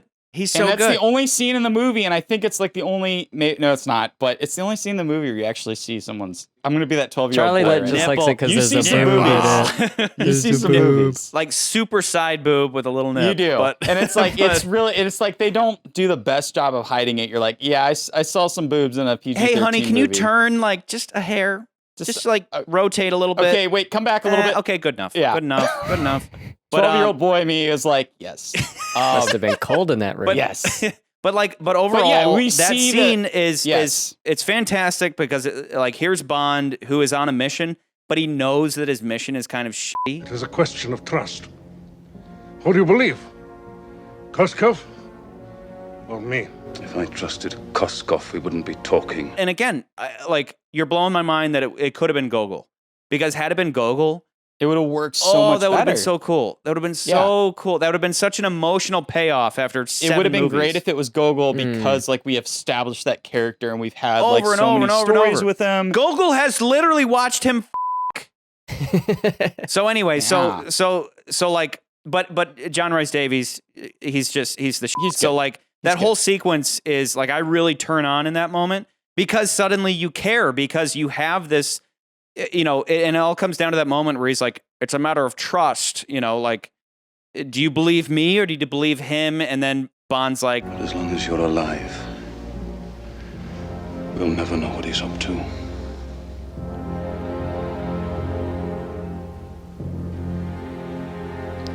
Then I must die. It's a fantastic scene, and then it has a perfect follow-up in the assassination scene. That whole sequence is the best part of the movie for me. Because, again, to your point, like, because you care. And they don't tell the wife. and they don't tell her for a good reason, so she has She's this like, perfect oh, no. reaction. And then he gets up. I know, it's like everything about that sequence is phenomenal. It's just such a phenomenal scene for a spy movie because it's Bond springing a trap, you know. He knows that they're kind of trying to manipulate him into killing Pushkin, so he fake kills he collaborates with Pushkin himself to kind of smoke out these rats. The only problem, of course, is that once you find out what Koskov was up to, it's stupid and dumb and stupid and makes no sense at all. But anyway, back to things I like, even down to little things like I do love the car chase scene. Like I said, Bond throwing out little jokes and she's like, what's going on? And then even as ridiculous as it is that he would drive into a boathouse and instead of busting through it, it goes with him. And then it provides cover while he's being shot. And then he's like, time to get out or time to leave home or like time to leave. And like, and he busts out and then it explodes. Like, I love that. Time to leave. Like, that's cool. Like watching that thing explode after he busts through as ridiculous. And that's what I've been saying for like every Roger Moore movie. I'm like, I know that some things get ridiculous, but like I enjoy them for what they are. And I know there's a difference between that and Beach Boys. We don't need to rehash that. We don't have to. Let me just put this on there. Is that like, yes, I do think there's some funniness to like there's some humor. Because I remember you and I kind of talked about this and we're like, yeah, there's some goofiness to this, like some like leftover Roger Moore gagness to some of how the stunts work. But like, I think the biggest difference for me, going back to that firefighter scene that like we talked about ad nauseum, was that 3 hours. That scene is played for laughs because of the reaction shots and how they like pull that. But this movie doesn't do that. Like they let things as is. We don't add any like extra sauce or anything. When I say sauce, like we don't have any like double take moments. There's no like silliness to those scenes. So like when we do the cello, sliding down the ice, it's like I don't like. It's kind of played straight. It's played straight. Like even like when the like the salt corrosion thing really works when he like uses the laser. Like I could see that Roger Moore doing that. But I feel like there would be more, like you would see way more of a reaction shot coming from the two guys in the car versus like how that plays off. But it works well enough because he plays it very serious and very just like salt corrosion, like we don't get anything as crazy as a double take, like the double take pigeon or the guy who's just like, like we never get that. And like, I think that's the biggest difference between this and more, where it's like, we do kind of get leftovers of that, but it's like, it's not played up as much. And so it works. As we were talking about that whole sequence with Pushkin, where it ends is our third iteration of How to Catch a James Bond, where Felix Leiter sends some prostitutes. You looking for a party? Seems like a good idea. Okay, that's where I wanted to go. That's what I want to talk about. Felix Leiter, I feel like, is such a half-baked thing in this movie. Yeah, he doesn't even need to be in the movie. He doesn't need to be in the movie, and I feel like they were just like, oh, what else do we need? Oh, Felix Leiter. But he's such like he's just kind of like, just a little bit of exposition for like what the Americans are doing, kind of to seal things up at the very end of the movie. And then he's just doing Overwatch for Bond, where he's like, there's a guy, punch him. It's underwhelming. They like play up the whole thing with, the first time we ever saw Leiter, it was like, you think he's a bad guy, but he's actually a good guy. Like they play that card again with this, because it's like, oh, that's a recurring thing with Leiter. You think he's going to be you think it's a bad guy, but oh no, it's a good guy, So it's like, I still like it's like anytime Leiter rolls through, it doesn't have to weigh on the plot all that much. It's just kind of, even if it's just for a touch, like they say, they're like, let's talk shop. We've been working the same case. If there would have been a little, just one little door that Leiter opened up, other than at the end helping Bond punch a guy in the face, because there wasn't, right? I mean, like Leiter didn't, after they had their meetup with the hookers, nothing came of that, right? No, I don't think there was anything where he's like, well, actually, we traced Koskov to here, and he's like, thanks, CIA, and then he moves on. I think the simple thing is just he's exposition so that we understand the final act, which. The thing about the final act to me is it feels very tacked on, because nothing about Afghanistan is mentioned into the movie until that very moment where they just so happen to go to Afghanistan and all this stuff takes place. Afghanistan feels like it comes out of left field. Historically speaking, it makes sense. But if you ask me which one is which one feels more tacked on? I kind of think the prologue feels a bit tacked on because but we go back to the it. defection. We only go back to it with the Smirt Spionum thing. But the the prologue's when they're on the Rock of Gibraltar. Yeah, and that's the prologue. It's just an action scene to introduce our new Bond, and then the only thing that carries over is the Smirt Spionum thing. And I'm not against the prologue. Yeah. Like I'm not against it, but when Bond says, "Well, we must have scared the living daylights out of her," I get the sense that was the end of the prologue. Right? That was supposed to lead into our title sequence. Whoever she was must have scared the living daylights out of her. I think the original prologue was supposed to be the defection. Yeah, okay, that makes sense. Yeah, I see what you're saying. And maybe they felt like it was a little underwhelming or something because the prologue as it stands, I think is a lot of fun, you know. But mate, you're dead. Hold on, you're dead. I enjoy it, and I like that the bad guy's like, no! Like, who doesn't love when bad guys yell no? And obviously, the Smirt Spionum thing is carried through, at least so far as M gives it to Bond, and then Bond never uses it. But that almost feels more tacked on than Afghanistan, because, like, I get what you're saying, but Afghanistan still, it has some purpose. They kind of needed to milk the office in the plane gag a little bit more, because it literally just starts with M just gets up and is like already walking around. Clearly what they were trying to do was like have M seated and he's talking and then he gets up and we realize we're in a plane, and they kind of like cut that a little bit, and I don't know why. Maybe it wasn't working, but it's like they needed to milk that a little bit more. So off of that, like that was the one thing that I thought was a little, I don't want to say strange, but it was something that they were trying to do with this movie to kind of maybe set the beginning of all these new Bond films, was that like prior to this, John Glenn's like saying, okay, we're not doing gadgets. Like we're going to kind of like tone down gadgets. We're not going to make the movie Moonraker where everything's a damn gadget. And then they kind of backtrack with that when we got to the last movie where we had all these kind of silly, obnoxious gadgets where we didn't have any like, there was no setup and payoff with the gadgets where like Hugh says, okay, there's this gadget and it does this thing. And then later in the movie, we see it do this thing in different ways. Yeah. This movie does that. What's my code? Oh, most appropriate. A wolf whistle. You mean,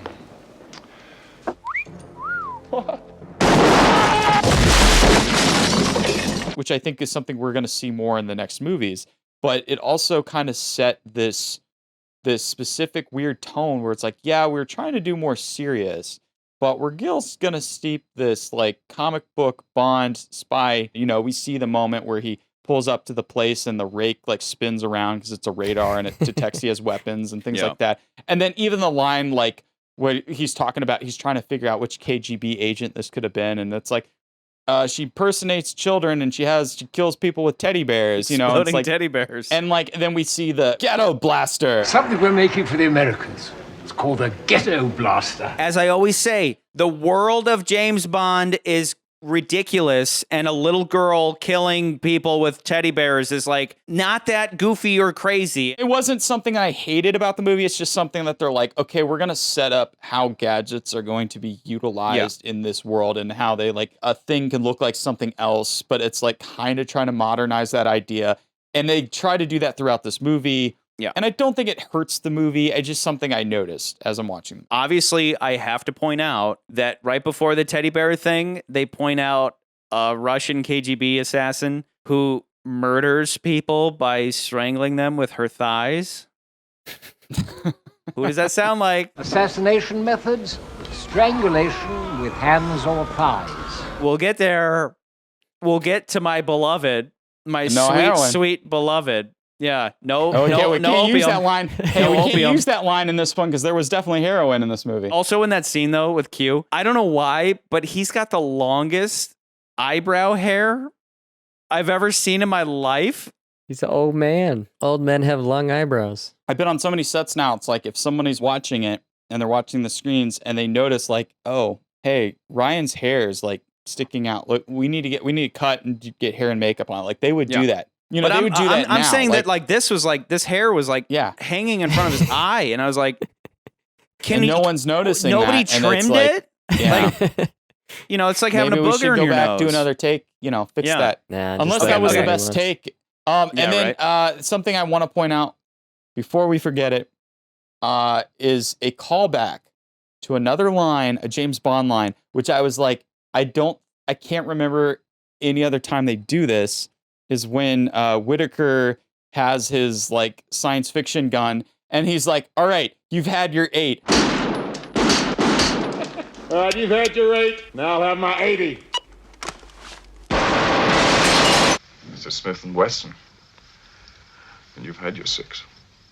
Like, that was the callback. It was like the only callback to another line that I can think of. And it was just so happened the fact that we had just watched Dr. No comparing the last 2 movies. So I was like, oh, okay. So I see like they're trying to make all these very subtle callbacks, but I thought that was kind of like but at a least funny they heighten it, right? Cool. And it's like, you don't need to have seen Dr. No to understand that line, that this guy is funny. would very well know that Bond only has 8 at the most, 7 plus 1 in the chamber, and then he, and he's going to return with his 80. But again, as we pointed out, it's like ridiculous that Bond wouldn't go for center mass. I mean, even when he shot General Pushkin, he shot him in the heart. It's the first time I've ever been grateful that James Bond is a good shot. Why was he insisting on shooting him in the head? Like, come on, dude. Yeah. Anybody knows who's handled a firearm would know that, like, you go for center mass. Like, it's not like you go for the head. You don't go for the center head. Mass. People are like, why didn't that police officer shoot him in the leg or shoot the gun out of his hand? It's like, you've watched too many movies. But why would you ever are trained?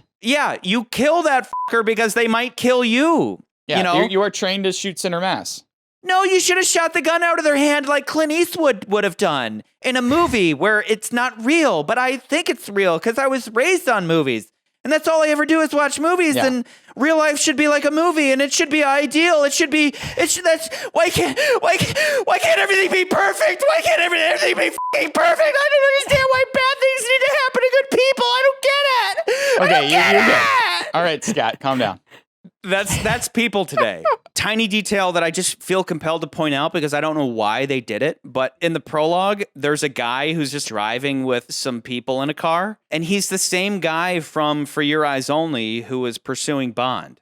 So, I mean, he's obviously a friend of the producers, but like, I don't know why. It's like Drunk Guy all over again. Yeah. There's another actor, and maybe you were talking about the same one, but there's a character in this movie, and I didn't catch him, but in The Spy Who Loved Me, he was the guy who's getting chased by Jaws in the pyramids. That actor comes back in this movie, but it was another callback. It was one of those scenes where like, oh, we're bringing back this other actor, but he's in a different role in this movie. Speaking of your trivia, McCurdy, a very recognizable name popped up in the title sequence, Barbara Broccoli. Is this her first movie? So she'd been working on these movies for a while. This is the first time she gets associate producer credit. Okay, what was she? Was she doing assistant stuff before this? I think she was an assistant director. Okay. But basically, I mean, being in the family, of course, she was an assistant. So they like pulled her in. Yeah. I mean, she was obviously working under, her father and everything else. So like, yeah, that's Broccoli's daughter. She was going up the ranks, but she had been doing these movies for way before this too. So This is like the first time they've given her associate producer, and obviously, like I said before, Michael G. Wilson is now getting a producer credit. Now, we're not saying it's Albert R. Broccoli and Michael Wilson like we would with Harry Saltzman, but you're seeing the beginnings of who's going to take the reins of the franchise in the very near future after this. After this couple movies. With the title sequence, I really don't like when they have these featured models in the title sequences. I much prefer when we just have purely objectified women. And I'm not just trying to be funny or just be a butthead. I don't like when you don't want anybody a face. specific. You just want it because it's just weird. Because it's like an aesthetic versus being something that like we're following a character. Yeah, I just like these vague female shapes. In Goldfinger, though, like the woman in Goldfinger is the same woman throughout. In the same woman who plays the girl who gets her ass slapped. We never talked about that. Yeah. Dink, meet Felix Leiter. Hello. Felix, say hello to Dink. Hi, Dink. That's Dink. Yeah, that's the same one. The that's model in Dink. Goldfinger is Yeah, Dink. the model in Goldfinger is Dink, and it's the Dink. same one. But like that, so it's not really. I could see them being like, oh, well, we're hearkening back to this, but I that's never bothered me. But you can't recognize Dink. She's just like a gold woman. I'm talking about how with this, they have that shot of the chick at the end. They do that occasionally where it's like a featured model, like fully lit. And I like when they're just shades and shadows, and even the men are just shades and Like, shadows. maybe and if then they're part Bond of is the movie, recognizable. it makes sense to feature exactly. them, That's but- where it's like, who is this chick? And with the general lackluster feeling of the movie, this model chick even lays down to take a nap. Like, even she's fucking bored. This movie kind of has that same thing that happened when we went from Secret Service to Diamonds Are Forever, where this movie looks older than A View to a Kill, and it's kind of weird. We don't need to go super in depth about that, think but the it's just kind of feels older. gray. It's like Russia. So one thing specifically that I've noticed, I don't want to say too much because I don't want to feel like I'm being like pretentious snobby, like, oh, I work on film sets. This is how this is how they make movies. Normally, you don't hold back. Just do it, you snob. Very curious thing, snobbery. So anyway, what I want to say though is that like what you can particularly tell, especially when you watched an older film like Dr. No, and then you go forward in time and watch something like a little bit more modern, which I feel like these films are starting to get more modern as they're going along. The lightings, particularly, they'll talk about trying to backlight things more and more and doing less front lighting, because when you do things like front lighting, things look very flat. And I feel like that may be part of the problems. Like one scene in particular that stuck out to me was like when they're in the prison in Afghanistan. I was like, the lighting looks like it's from an older movie. Yeah. When I feel like we should be at this point where the lighting should make me feel like we're having more light coming through the windows and cracks rather than light on their faces. And that's where it feels natural, essentially. Yeah. Like if you watch a modern movie now, most movies feel like most of the light is coming from outside if we're in a scene during daylight. And then when we're inside, the light is coming from practical light, or it feels like we're coming from practical light. Yeah. Whereas if you watch a movie from like the 50s and the 60s and even the 70s, a lot of the lighting feels like it is, if you watch it, it feels like a stage. Like you feel like you're on a stage, you feel like you're on a set. It looks like all the lights are planted up high and you can kind of tell where the lighting's coming from. It's not coming from any specific direction or something like that. Watching the newer Bond films, like you can see, okay, this feels like it sets a mood where the light's coming out of the window and Bond's standing by the window, and that looks actually really good and pleasant to the eye versus like what we see in this movie. And I feel like with On Her Majesty's Secret Service, they still have that 60s front lit studio lighting, but there's a lot more of that. Let's try to do something interesting with the light. Let's not put as many lights on. Let's not like spotlight everything, every corner of the room. And I do feel like there's parts of this movie that feel that what you're talking about, Charlie, where it's like, I feel like they're spotlighting this entire prison where like any other movie now would have been like, oh no, let's like light this in a way where, it's a little more dark and shadowy and not so highly lit. Yeah. Well, like if you told me they made 5 movies with Roger Moore, and then they made 1 with Timothy Dalton, and then they made another 2 with Roger Moore, I would have believed you. Like I think A View to a Kill looks newer than this movie in such an odd way. I want to give you my rank. On that note, I want to give you my let's rank this, because I thought about this and then I had a kind of an idea where I wanted to put it. I don't think we're going to fight each other much on this because I think we both agree that, Nans even said it was like, all right. It's okay. I kind of want to put it lower than Octopussy now that we talked about it more. Really? Yeah. There's part of me that's like, there's a part of me that feels that way. And I could go higher up, but it's just like, you know what? God damn it. What really drags the movie down for me is like when we start talking about the stakes and how like how the focus of the movie is just so like lost at the end of the movie, where I'm like, by the end of the movie, I'm like, I just do not care. I don't care about the villain's plot. The villains are so like bleh.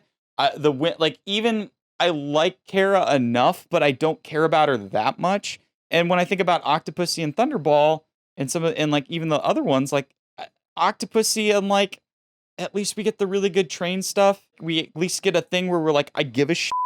And Maud Adams, I'm like, there's actually kind of an interesting history behind their dynamic. And the villain at least has like something ridiculous. Like I'm a little more focused. I'm like, oh, they're going to get rid of Détente. There's going to start a war. This movie, I'm like, what's their plan? Their plan is money and arms and killing Afghan soldiers. As a post 9/11 American, I'm all about that. Yeah, you know what I'm saying? but The only thing that that maybe changes that is maybe Timothy Dalton's performance, because it's like, okay, That's we it. actually get That's the only literally thing. It's like we it. get a Bond that's a bit like a Bond that should be playing a person that should be playing this character versus somebody who's like, okay, you should have stopped a while ago, but now you're still going. That's how I feel, because the writing is so similar to Octopussy that I'm like, I feel like this is worse than Octopussy in those regards, unfortunately. I thought it was people will interesting that hate you me for guys that. kept bringing up Octopussy, because I was thinking high end, somewhere near Octopussy, low end, above Diamonds Are Forever, but Fight me on it, man, because I'm not somewhere like, in there. Because the more we talk about it, but there's a lot of good stuff. That's what I was saying. Like, there is a lot of good stuff in this movie that That's maybe the like trouble. raises it a little bit, where there's like these really good moments and there's really good acting. All right, and there's let me really let good me throw mine out then, sequences. because if Nans is like as low as below Moonraker, yeah, and you're thinking below Octopussy, I would say higher than lower, but Okay. Octopussy would be the high end Because barrier. it I really, guess. what it comes down for me is that like we go on nauseum about the plot and villains are what makes this On movie's nauseam. great. Just keep talking. Just keep going. Shut. Just keep up. going. Just I keep thought going, you said please. bod nauseum. Bon nauseum. We go bon nauseum. We go at bon nauseum. That should be the name of this podcast. Bon nauseum. Bon nauseum. We go on and on talking about the plot and the villains. And there are times when I agree that like we should be talking about that. That might be strong, but then other things are like really tear the movie down. This is one of those movies where I'm like, the plot and the villains really kind of lower the movie a lot for me, because by the end of the movie, I'm like, I just don't care. Like I'm not invested. I don't care at all. And like, even there's those good moments, I'm just like, because every time I think about this movie, the things I think about the beginning, I think about Pushkin getting shot, I think about the Bond chase scene, and then I completely forget about Afghanistan. Yeah. I completely forget about, I completely forget about Whitaker. Like most of the time when I think about this movie, I'm like, oh yeah, that's right. Whitaker's in this movie. Because there just isn't enough of any of those things. No. And I forget about all of that stuff. When I think about Octopussy, I think about like the train sequence and the clown. And like, I'm like, oh yeah, that's right. That was part of the train sequence. He had to get the bomb. And like, there was that whole thing. And that was really cool. I remember all that stuff. And I hate doing that, because I think a lot of people will say top 5 for sure.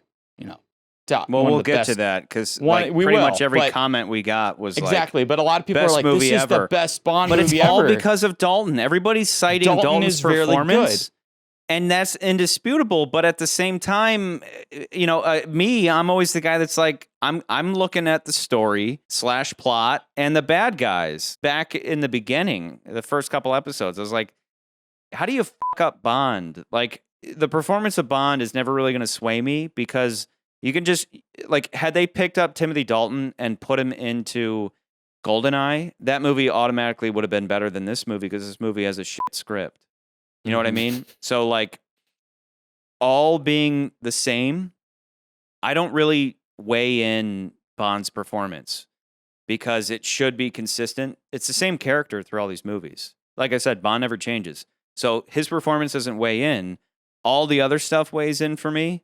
Mostly story / plot and bad guy. The only thing that's raised in the movie up for me is Dalton's performance, and I think the fact that the dynamic between him and Kara, whatever, it works enough for me that I'm like, okay, I'm okay with that. But that doesn't kill the movie for me. The action sequences are very good. So, but the why should I give a shit about this movie is not like, and what do the villains want to really like? Why? Yeah. There's not, the personal stakes really aren't. There is nothing's zero highlighted. zero bad guy motivation. Zero. Nothing. Like, because again, why is Pushkin at odds with Koskov? I mean, Koskov being a fake defector is supposed to make us hate him. But like that, it means nothing, because it has no bearing on the plot other than this guy wants to buy weapons to fight Afghans. Why would Russia fight against that? I don't need to rehash my whole thing, but it's like there is nothing there. Whereas with the movies around it, like Secret Service, we know exactly what's going to happen. Thunderball, we know what's going to happen. Octopussy, we know what's going to happen. Live and Let Die, we know what's going to happen. We know exactly what's going to happen if Bond fails. Yeah. Whereas with this, a guy's going to make a little extra money to fight a war. I mean, it was a war in Afghanistan. Why is it so bad that they're going to fight it? It's not so much that we don't know what's going to happen because we have a vague idea, but it's more or less like, is this really going to make a huge impact for me enough to care? And like, that's what's missing. And it's like, you can write a villain who's like a bad guy, but like if his goals don't have a specific thing that really makes us be like, oh crap, yeah, we need to get that. We need to get this, the Solex. We need to get, the plans for the thing. We need to stop the bomb. Like, if it's not there, then I don't care. You know what I mean? Like, it's just. Oh, he's just gonna go buy a yacht. Well, whatever. Yeah. Okay, so let me throw out mine then, because I mean, I'm like, I'm kind of feeling what you're saying. Let me just throw mine out though. My initial thought was number 9 below Secret Service, above Thunderball. My thought being, the movie does lack luster and remembrance. It doesn't have an emotional hook like Secret Service, even if, I mean, again, I don't need to rehash why I think Secret Service's emotion fails, but it still at least has that emotional hook. I mean, every time I watch the movie, I still have the feels at that ending, and you have that whole idea of, you know exactly what's going to happen if Bond fails. Yes. Plus, I do like that he's, the whole thing about him being like, "F you, M, I'm going to go do this myself." Story, like, all there is that a works. story there. There's a story there that works. Whereas with this, there's nothing. It's all over the place. But it's more competent than Thunderball, with our classic Thunderball having its plot conveniences and a shitty bad guy. And, it doesn't have the stupidity like the death of Fiona. Hang on. It doesn't have that stupidity like the death of Fiona, who was a better bad guy than dumbass fucking Largo. Yeah. But overall, you find it difficult to care about anybody in this movie other than maybe just Bond himself, which should be the case anyway. You care about Bond. You don't really care about anybody else, except maybe Pushkin, because he played Gimli in Lord of the Rings. Perhaps if we spent more time with our Bond girl before she enters the plot, she literally gets questioned by the KGB. She gets arrested, and then she just shows up at home. Had we gone in with her and seen her get questioned and see her get grilled and just realize that she's just like this naive, pretty little cello player, and then she meets up with Bond, and like, we needed more time with her. We needed more time with Whitaker. We needed more time with everybody. And as you pointed out in the past, McCurdy, what Michael G. Wilson seems to love to do is to introduce 30 characters to the point where you don't care about any of them, as opposed to 2 or 3 characters and really spend time with them and get to know them and appreciate them. Wilson loves to do betrayals and people doubling back on each other, but the problem with that is now you're setting up these other things that you have to add to those betrayals so that they all work. And they don't make sense. So-and-so betrayed so-and-so, and it doesn't make sense. If you're like judging the movie and like, oh, this is really cool, it's complicated, and it like makes the movie seem more I'm not gonna. Fascistic? Were you trying to say fascistic? Sophisticated. Sophisticated. Great. But so makes the so movie I was seem thinking that way, but then you're not. It's just like it's a mess. Like I said, he just throws so much at you that he hopes you won't question it. But when you do question it, it's like, well, and like you said, even if whether you question it or not, you might just be left with the idea of like, I just don't give a, like I just don't That's care. How I feel. That's how I feel. So yeah, my thought was number 9. But you lay out a really good case for lower, like, because Octopussy, even though Octopussy has ridiculousness and Thunderball has a bad guy, you still are led to care more, even if it's just caring about Octopussy herself or the people in Berlin, the base, or even with Thunderball just caring about Domino. Is Largo compared to Koskov / I think Largo's just the worst bad guy But ever. like Largo, okay, so even if he's a bad guy, if he's like the shitty bad guy, at least his plot, his plot makes sense. His plot's like, sense. okay, it's very clear. He's gonna blow up. He's gonna create a bomb. It's gonna blow up Miami. It's gonna cause a bunch of chaos. Yeah. That's like totally within the Spectre realm. We're kind of on the Spectre story at that point, so we're kind of like, okay, the Spectre spectrum. The I made that joke in the edit, so whatever. That's disregard. It's good. I like it's it. Good. It's good. But like it works. But again, like even if he's stupid, it's like, okay, it's very clear he's gonna set this bomb off. Bond has to stop the bomb. If he doesn't stop the bomb, all these people die.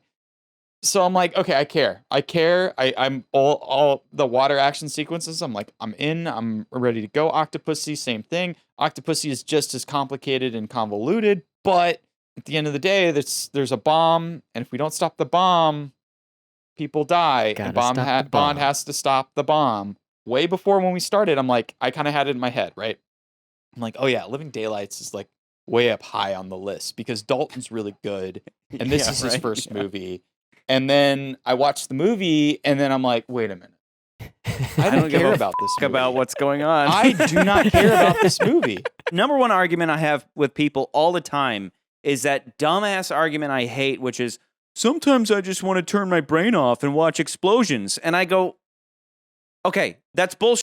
Because if I offered you movie A that has just explosions, or movie B that has story and explosions, you would only ever watch movie B. But then, you know, and this came about with like the rise of the Transformers movies, where it was like, I just like robots punching each other. And I'm like, yeah, but wouldn't you rather have good story along with your robots punching each other?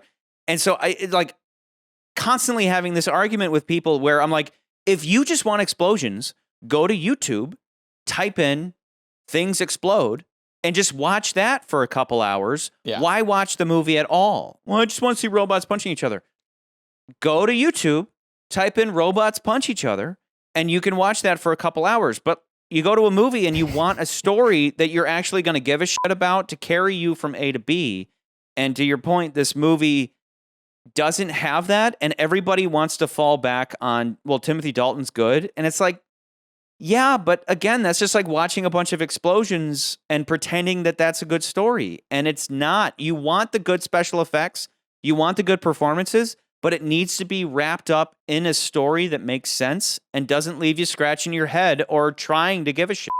And like, if I want to go back and be like, okay, like, all right, like, let me defend The Living Daylights, right? Like, what's like, is there a story in there that I'm not missing? Am I missing? Like, okay, there are a lot of people out there will say like, overlooking into plot sometimes leads to like missing the point of the movie. And what I can see though is the movie's more about the relationship between him and Kara.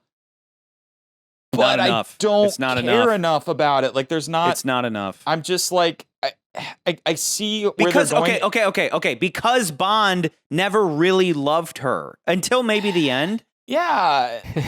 Most of the movie, Bond is he's just operating undercover with her, and then I guess at some point they fall in love at the fair for no reason. And it's like, it's kind of reminds me of. Do you really believe that Secret Bond Service? is ever in love with her? Maybe when they're in Afghanistan and she's hitting him, but like you really, just like with Romanova, she is more in love with Bond than Bond is in love with her. So the movie can't rely on their romance if Bond isn't carrying his end of the bargain. Well, it's kind of like Bond is seeing what you guys are seeing. Like maybe not necessarily in love with Kara, but loving the naivety that she has, and like, oh, I see the world on the daily, and you're like, oh my God, Austria. Yeah, I've banged a woman in every city I've taken you to.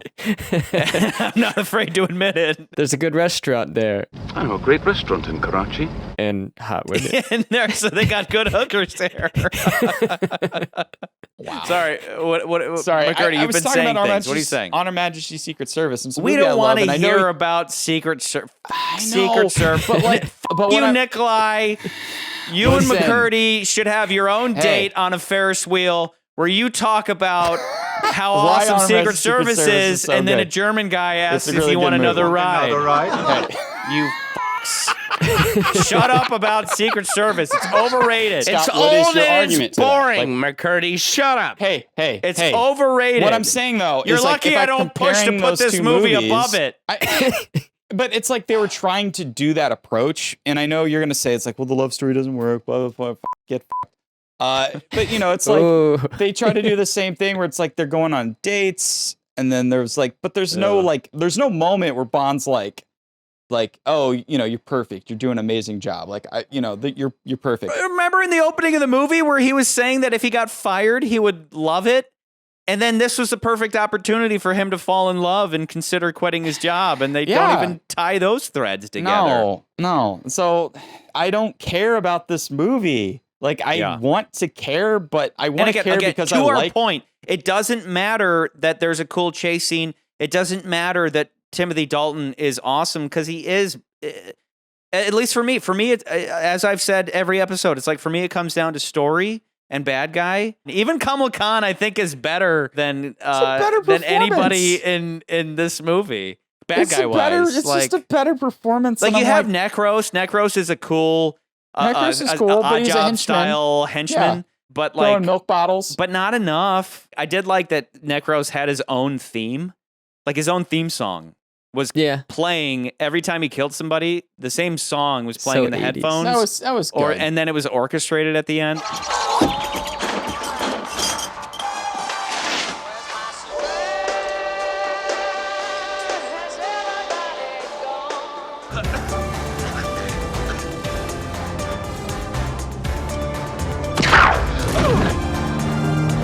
That was fun. But again, like, none of this stuff is enough to elevate it. Because again, Thunderball has kind of been our little buffer for like somewhat less competent movies or below it. And then like, if it's just competent at all, it's above that. Yeah. But I get what you're saying, that when it comes down to giving a shit, I just don't care about this movie. It's hard to give a shit.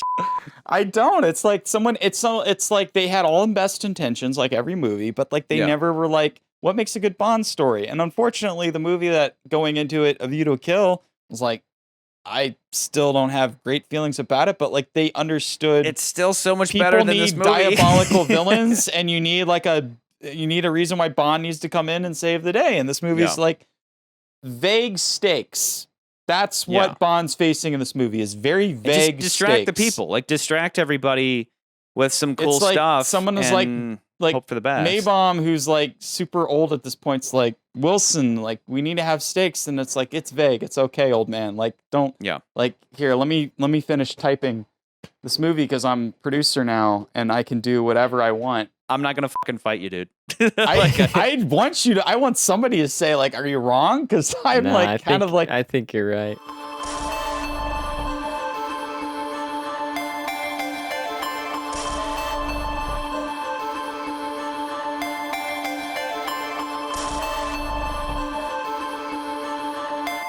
Our good old Ethan Blastoise Toys says, the last Cold War plot in the series, a great one, although as convoluted as Octopussy. Not the last one. He's wrong about that. It's not the last Cold War plot, but keep going. What is? Goldeneye. Well, actually, you're right, because there's like a backstory. Yes, but it's technically post Cold War. But it ties into the Cold War. Yeah, it's like pre and post. But anyway, I'll put it right above Octopussy on your list. He doesn't say why, though. Great soundtrack, chock full of great set pieces. The PTS. What is PTS? The PTS, the plane fight, helping Yorgi defect, the milk carton bombing, using Pushkin's whore to distract Pushkin. Was that a... No, was it? No, it's his wife. That was Pushkin's wife. Yeah, I think it's his wife. They seem to like each other. Using Pushkin's whore to distract Pushkin, and Dalton is great. Deemed a literary Bond. Deserved more outings. Yeah. K1 says, one of the best movies in the series until they get to Afghanistan. Then I forget everything that happens. That being said, the extraction from USSR at the concert is 10 out of 10. Ryan McCurdy says, you just hate Goldfinger. I did. Because he's an asshole. I did. To which Qwerty said, shut up, McCurdy. He was doing what Scott couldn't do. McCurdy, shut up. You're doing the same thing you did back at Goldfinger. Mouth. Cyborg 800 2004 says, a top 6 film for me. It comes off as an ordinary formulaic Bond film, but everything is executed so competently. I disagree with everything he just said. Because I feel like he's never watched all the Bond films. Because there's nothing formulaic about this movie. Okay, the scenes are complex. I'll give him that. The scenes are whatever. The film is all around solid, but is really elevated by Timothy Dalton's performance. He isn't as intense as in License to Kill, which I actually slightly prefer to this film. What's that? I haven't heard of that movie. We haven't gotten there yet. Never seen But that he one. brings back some much needed credibility to the role. Dalton isn't as magnetic as Connery or Moore, and that's a good thing. He's by far the most believable spy, along with Lazenby. Other than Dalton's fantastic performance, we have a strong final score from John Barry, a balanced selection of set pieces, and one of the most engrossing plots in the franchise. People are liking the set pieces. What? Even the somewhat limp third act still isn't bad. It just doesn't compare to the near flawless first two acts, a criticism that can also be aimed at other Bond films considered to be the best. That goes against everything we've been talking about. No. Everything we've been talking about. Okay, let's talk about the last, like the first, the films that are on the top of our list, right? Are Goldfinger, From Russia with Love, and The Spy Who Loved Me. Goldfinger, we've talked about a bunch of times. At Bondyism, I'm going to start saying that. We talked about how basically Bond nauseum. Bond nauseum. We know that we know that if Bond does not just stop this bomb, he's gonna screw up the world economy, and that's a big bad, and like the people will get killed as well in the processes of it. So we know we know that that's a thing that we should care about, and it's like important to the plot. From Russia with Love is like a more personal story about getting the Lecter right. There's more to it than just that. It's a revenge tale for Spectre to get Bond, and obviously they fail at getting revenge on Bond, so there's all of that. Also getting Romanova out of the clutches of the KGB / Spectre. The thing that I wanted to point out, though, The Spy Who Loved Me, which was we talked about, it was a remake of You Only Live Twice, is that and it's always been a Spectre plot, is like, put the West against the East and make it look like it was a natural occurrence, but we're actually moving the chess pieces so that they fight each other. That's what this movie needed. And it felt like the pieces were there, they just didn't put that plot in motion. Like, they have the idea of like, oh, I'm going to make it look like they're going to start killing spies off, and so now we're going to start killing Russian spies. Everything that Koskov says in that boardroom meeting was more interesting than what the plot turned out to be. Exactly. The movie that he was pitching, like pretend he's a director and he's pitching a story to the Eon folks. He's like, Smear Spionum's coming back and it's going to start World War III. And instead, it just is about moving money around and buying guns. It's stupid. So to say that it's like a flawless plot goes against everything we've been saying. Agree with him. That's not true at all. No. This plot sucks, but it's full of like really awesome Bondy moments and a great performance that doesn't surpass. Again, it's like you can throw all that stuff at me all day, but if I don't care, it means nothing. Sneaky Bond says, because of its less memorable villains and lower key, somewhat complicated plot, yes, The Living Daylights is a movie that would either rise or fall based on the Bond actor's performance. Luckily, we have Timothy Dalton in the role. No matter the production, Dalton always has a unique screen presence, a kind of sophisticated intensity I assume he acquired as a stage actor. As a result, his Bond is cynical and harder-edged, yet classy and romantic. True. That complements the Cold War settings featured in The Living Daylights, and it contributes to the excellent chemistry between Bond and Kara. So yeah, Dalton's performance elevates this into my top 10. Beyond that, there's also John Barry's fantastic score and a number of great set pieces, including the pre-title sequence, the car chase, and pretty much any fight with Necros.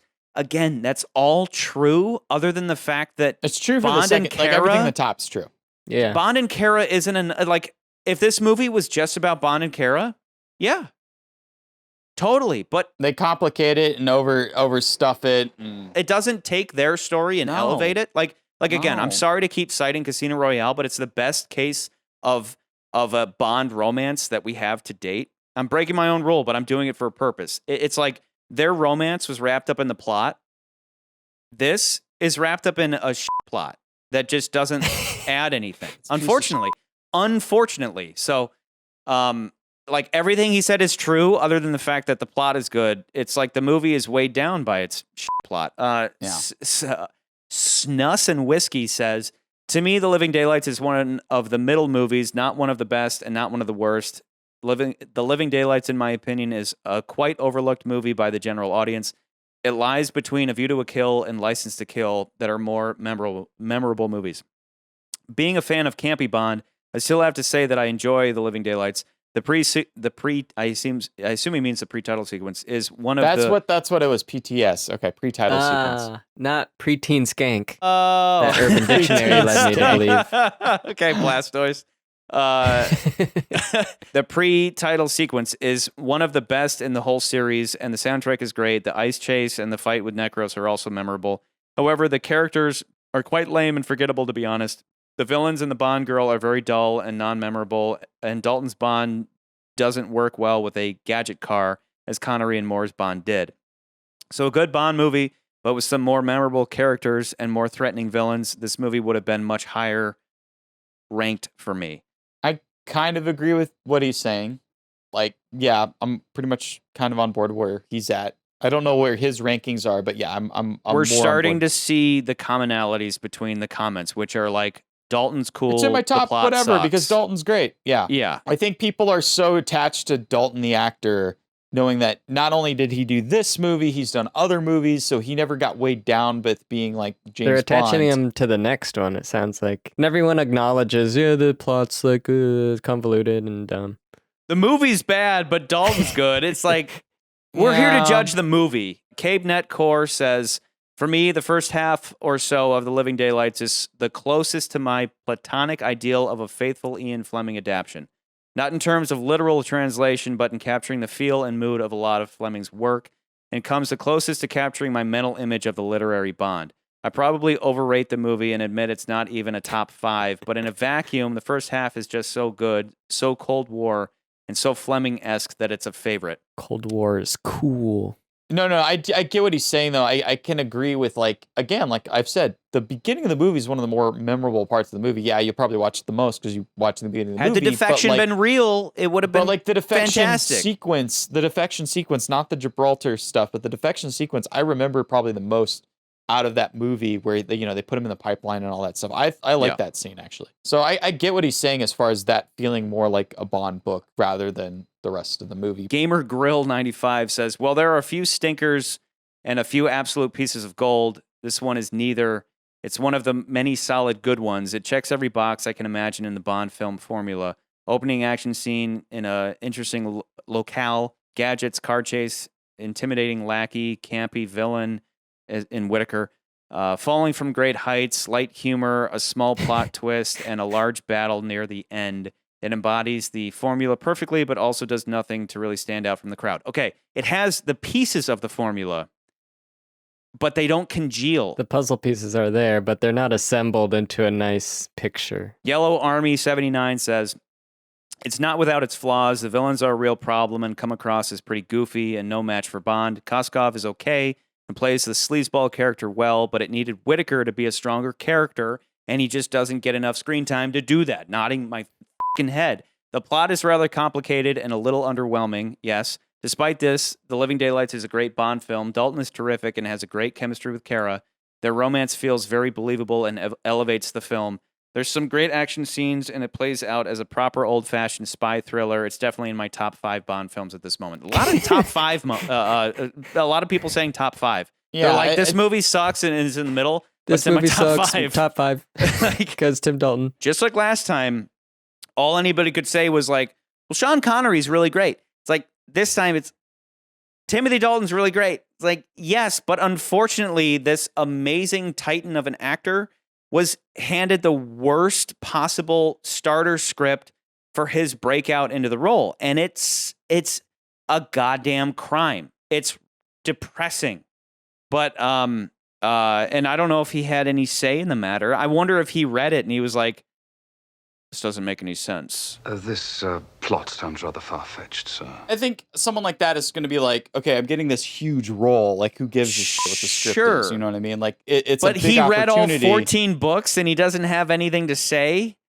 I don't know. I don't know. It's unfortunate. Maybe he just trusted that, like, maybe the script made more sense. Like, it'll come together and in editing. It all got just destroyed. But, to be fair, if you're reading the books, if you're thinking about, like, at least the only book that I have read is Casino Royale and Live and Let Die. Those books don't really have, like, these huge, giant stakes like some of the movies do, because that works really well in a movie. And a novel, you can get away with more character stuff because you're in the character's head. Yeah. So, like, I could see him being like, okay, well, I'm reading these books, So I'm really in the character's head. And this is kind of the vibe as what was the books. And that is like kind of just a very vague sense of what actually kind of does happen between two countries that are at odds with each other, but not actually going to war. And in that realm, this plot kind of makes sense in that. But as far as a movie goes, if I'm going to a movie, I want to be entertained and I want to be thrilled and I want to care about what's going on. If you can't do those things, you're not going to win me over to really liking this movie. On that downer note, I'm going to throw in the Bond jokes real quick, which there's just two, which is he got the boot. He got the boot. And he met his Waterloo. He met his Waterloo. It's a history joke. He got the boot. It has to go to he got the boot, but it's weak. Whatever. Yeah. I mean, again, it's like we haven't had a good Bond joke in a while. It kind of makes me want to. I think you've had your 8. Now here have my 80 is probably more memorable than either of those. That was cool. For that sure. one speaks out, and you're like, I know that one.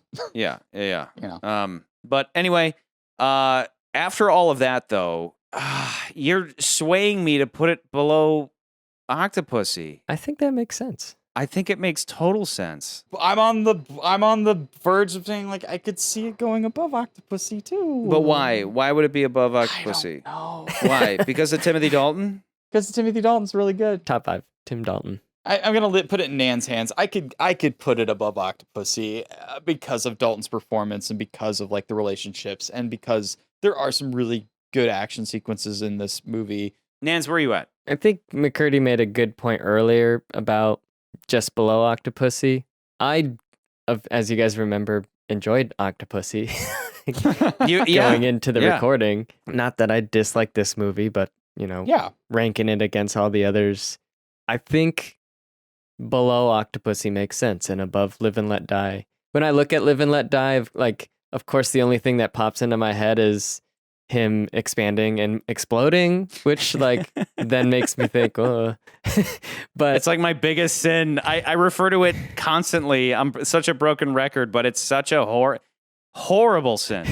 So, your bad guy's death. Like at least with this, our bad guy's deaths are satisfactory. Yeah. Necros, satisfaction. One happens off screen. One happens off screen, but like you're talking about Koskov, but at least it's such a great moment. Russia. Like Pushkin in the diplomatic bag. It's perfect. Yeah. Put him on the next plane to Moscow. Oh, thank you, General. Thank you so much. Thank you. In the diplomatic bag. Yeah. I love it. And then obviously Whitaker gets crushed by a British general that he basically just called a pussy. Should have known you'd take refuge behind that British vulture Wellington. Really satisfactory bad guy deaths. What I would compare these two movies, though, if I compared Live and Let Die and this movie, is that both are dealing with like more financial stakes and drugs and like not drugs specifically, but it's more about if they lose, the villains get money, and like I don't in a Bond film that doesn't really like people's lives. People's lives need to be at stake for me to really give a shit. It would have been so simple for them to be like, the Mujahideen or whatever, they're going to get slaughtered and we should care. This village, all our women and children are going to get slaughtered. But that would have been great, but we don't get that. He didn't save the day necessarily. He just kind of stopped an arms deal and some money exchange and like the potential of something bad happening, but we're not really specifically why, because all we see is a bunch of soldiers. We don't see any women or and that's what sucks is like, I hate doing the whole like, but what about the children? But why do I care about a bunch of dudes just in the desert? If Bond and Kara spent time with like the villagers and we actually saw the women and children and all that, like I would care. I'd be like, this is why this matters. There's even that one dude that Bond points out. I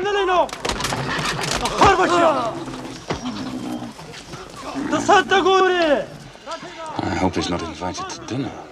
I hope they're not bringing him to dinner because he's just randomly beating people. Like, these people are assholes and we're supposed to care. It's like the enemy of my enemy is my friend, but beyond that, it's like, I don't really care about you guys. I almost want Koskov to succeed. Like, yeah, dude, your country should keep persecuting the Afghans. Fuck it. What do I care? What do I care? Unless I see you genociding them, and then I'll root for them. But all I see is a bunch of assholes who eventually became the Taliban. Just to be clear, we're talking about movies and like the science and like the visual aspects of like when you watch a movie, you need to have A, B, and C for us to actually like emotionally care. Not like that's what you actually are thinking, but like you need to have these things if you're writing if you're like writing this thesis, if those things aren't in there, then I'm not gonna care. Yeah. I'm not gonna care. But if those things are in there, that's great. You know, I'm not talking about like the real world. I'm talking about this movie. Bond, if you don't blow up that bridge, they're gonna slaughter everybody, and we don't get that. And the irony is that this movie is over 2 hours long, but we never spend enough time with anybody to give a shit about them. Yeah. Other than maybe Pushkin because he played Gimli in Lord of the Rings.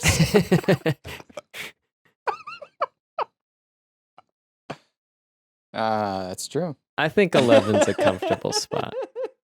So I'm going to lock it in. Here's the full list. And zoop, we're slipping in The Living Daylights. So from now on, I'm just going to read these super fast. We got Goldfinger, From Russia with Love, The Spy Who Loved Me, The Man with the Golden Gun, Dr. No, A View to a Kill, For Your Eyes Only, On Her Majesty's Secret Service, Thunderball, Octopussy, Welcome The Living Daylights to number 11. Live and Let Die, Moonraker, Diamonds Are Forever, You Only Live Twice.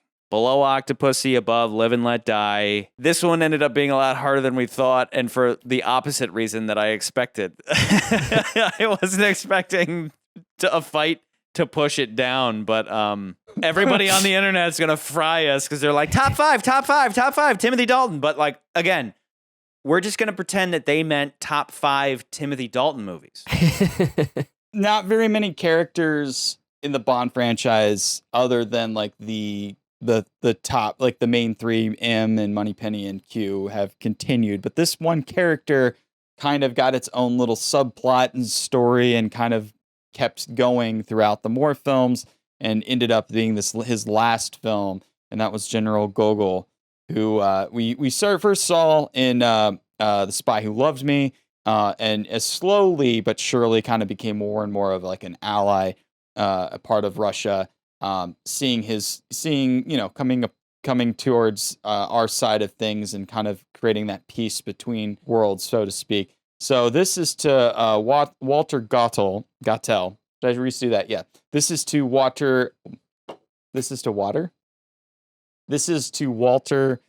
Gottel, who played General Gogol in these films. To Gogol, the window into détente. The man who humanized Russia back when it was really hard to do so. And not to mention, he has been here from the beginning because this actor was in From Russia with Love. From Russia with Love as well. Welcome to Spectre Island! Welcome to Spectre Island. Exactly 1 minute 52 seconds. That's excellent. Spectre Island. And he was the goofy dude with the blade that came out of his boot. Yes. So, to General Gogol.